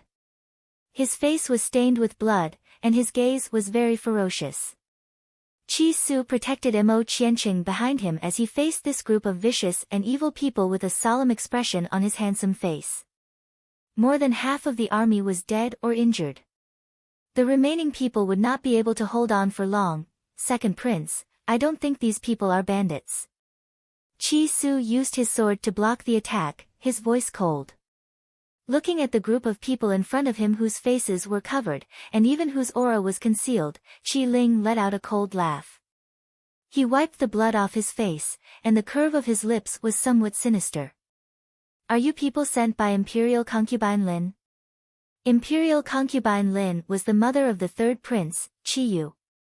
Other than her, he could not think of anyone else. The group of people did not utter a word. Their attacks became more and more ferocious. They were even more merciless towards Qi Ling's elite troops. Qi Ling's heart gradually became anxious, and his heart was filled with anger. His elite troops, which he had trained for many years, were now completely annihilated here. No! He would never allow this to happen. Young Master Qi Su, take the others and escape. I will hold them off. Qi Ling gritted his teeth and said. He had already sensed that these people did not want to hurt him. After all, he was a prince of the kingdom of Tian Chi. If anything were to happen to him, no one would be able to bear the consequences. However, they were merciless towards their own subordinates. It was easy to guess that Imperial Concubine Lin wanted him to be a commander without an army. This way, they would definitely lose the hegemony competition. What a good plan. Qi Ling sneered. How could he let that woman succeed in her evil scheme? I'm afraid I can't do it. Qi Su took 2 steps back. I don't know if the second prince has noticed that there are 2 other auras that haven't appeared yet. Those 2 auras must belong to enlightened masters. I still have no way of escaping under their attacks, so I can only wait for Lady Yun's return. Qi Ling's eyes turned cold. In every country, there was a group of elders. Those who were able to join the group were all heavenly gods. Furthermore, the Council of Elders was an extremely important existence to the princes. Therefore, whether it was him or Imperial Concubine Lin's group, they had all tried to rope in the Council of Elders. These Empyrean gods were obviously Imperial Concubine Lin's subordinates. More importantly, these Empyrean gods had left the state of Tian Chi, but the 2 people he had roped in from the elder group didn't send any news? If not for Father Emperor's permission, how could the matter of the God of Heaven leaving the group of elders on his own be concealed? Thinking of this, Qi Ling's eyes became colder and colder, and his heart felt cold. Most of the elites were already dead, and only a few were bitterly holding on. As for the 2 heavenly gods hiding in the dark, they still hadn't shown themselves.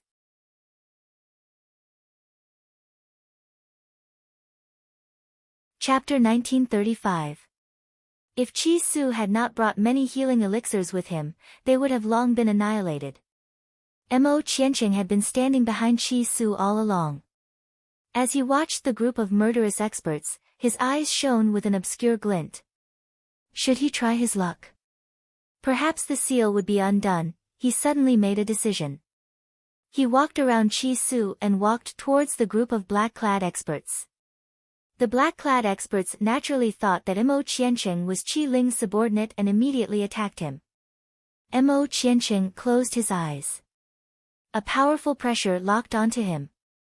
A fatal sense of danger came head-on, causing his entire body to be in a gale like a small boat. What are you trying to do? Qi Su's expression changed drastically. He hurriedly grabbed Mo Qianqing's arm and tried to pull him away. But at this moment, the black-clad expert who attacked Qiancheng was engulfed in raging flames. Shortly after, he turned into ashes in front of everyone's eyes. The aura that locked onto him had already disappeared. The sense of danger that he had just felt also disappeared without a trace. Qiancheng opened his eyes angrily. He was just about to see who had spoiled his plans when he suddenly met a pair of ice-cold eyes. His heart trembled at that moment. He opened his mouth, but couldn't say a word. In reality, it was not that Qiancheng had never thought of using this method to undo the seal. Unfortunately, ever since he came here, he rarely met any true experts. Ordinary people couldn't kill him, let alone give him a sense of danger. Only that sense of danger could allow him to forcefully break the seal. He did not expect that the first time he implemented this plan, it would be discovered by Yun Luofeng. Yun Luofeng, Qiancheng wanted to explain, but saw that the woman in white had already turned around and swept her cold gaze across the black-clad experts present. Killing to your heart's content? Her voice was very cold, as if it came from hell, causing people to tremble with fear. Then now, it's my turn. Boom! Before those black-clad experts could react, a gale surged from the woman in white. Wherever the gale passed, not an inch of soil remained. Run! Anyway, most of the people were dead, and their mission was completed. Therefore, the black-clad experts did not hesitate and turned to flee. Go! It's too late. Boom! An earth-shattering pressure pressed down from the void. Those people's bodies trembled, and they couldn't help but stop in their tracks. In the meantime, the woman had already appeared behind them. She held a sharp, ice-cold weapon in her hand and slit the throat of the person closest to her. In an instant, that person's blood splattered on the spot. Her speed was too fast, so fast that no one could react. When they came back to their senses, the man was already dead. Chi Su and the others finally felt relieved. As long as she was back, none of these people would be able to escape. Stop! After Yun Luofeng dealt with 2 more people, the 2 heavenly gods hiding in the dark finally made their move. 2 figures appeared in the void. One of them was dressed in a white robe and had the demeanor of an immortal. The other was dressed in a gray robe and looked rather mysterious. Miss, where it is possible to let people off, one should forgive them. The white-robed old man said indifferently, why must you be so ruthless towards these people? How could Yun Luofeng not see that these 2 old men were in cahoots with the group of murderous black-clothed men? Where it is possible to let people off, forgive them. Ruthless? Yun Luofeng laughed. Then what about their actions of killing people just now? I'm just taking revenge. A life for a life. They deserve to die. You're tuning into the Dreamy Chapters YouTube channel.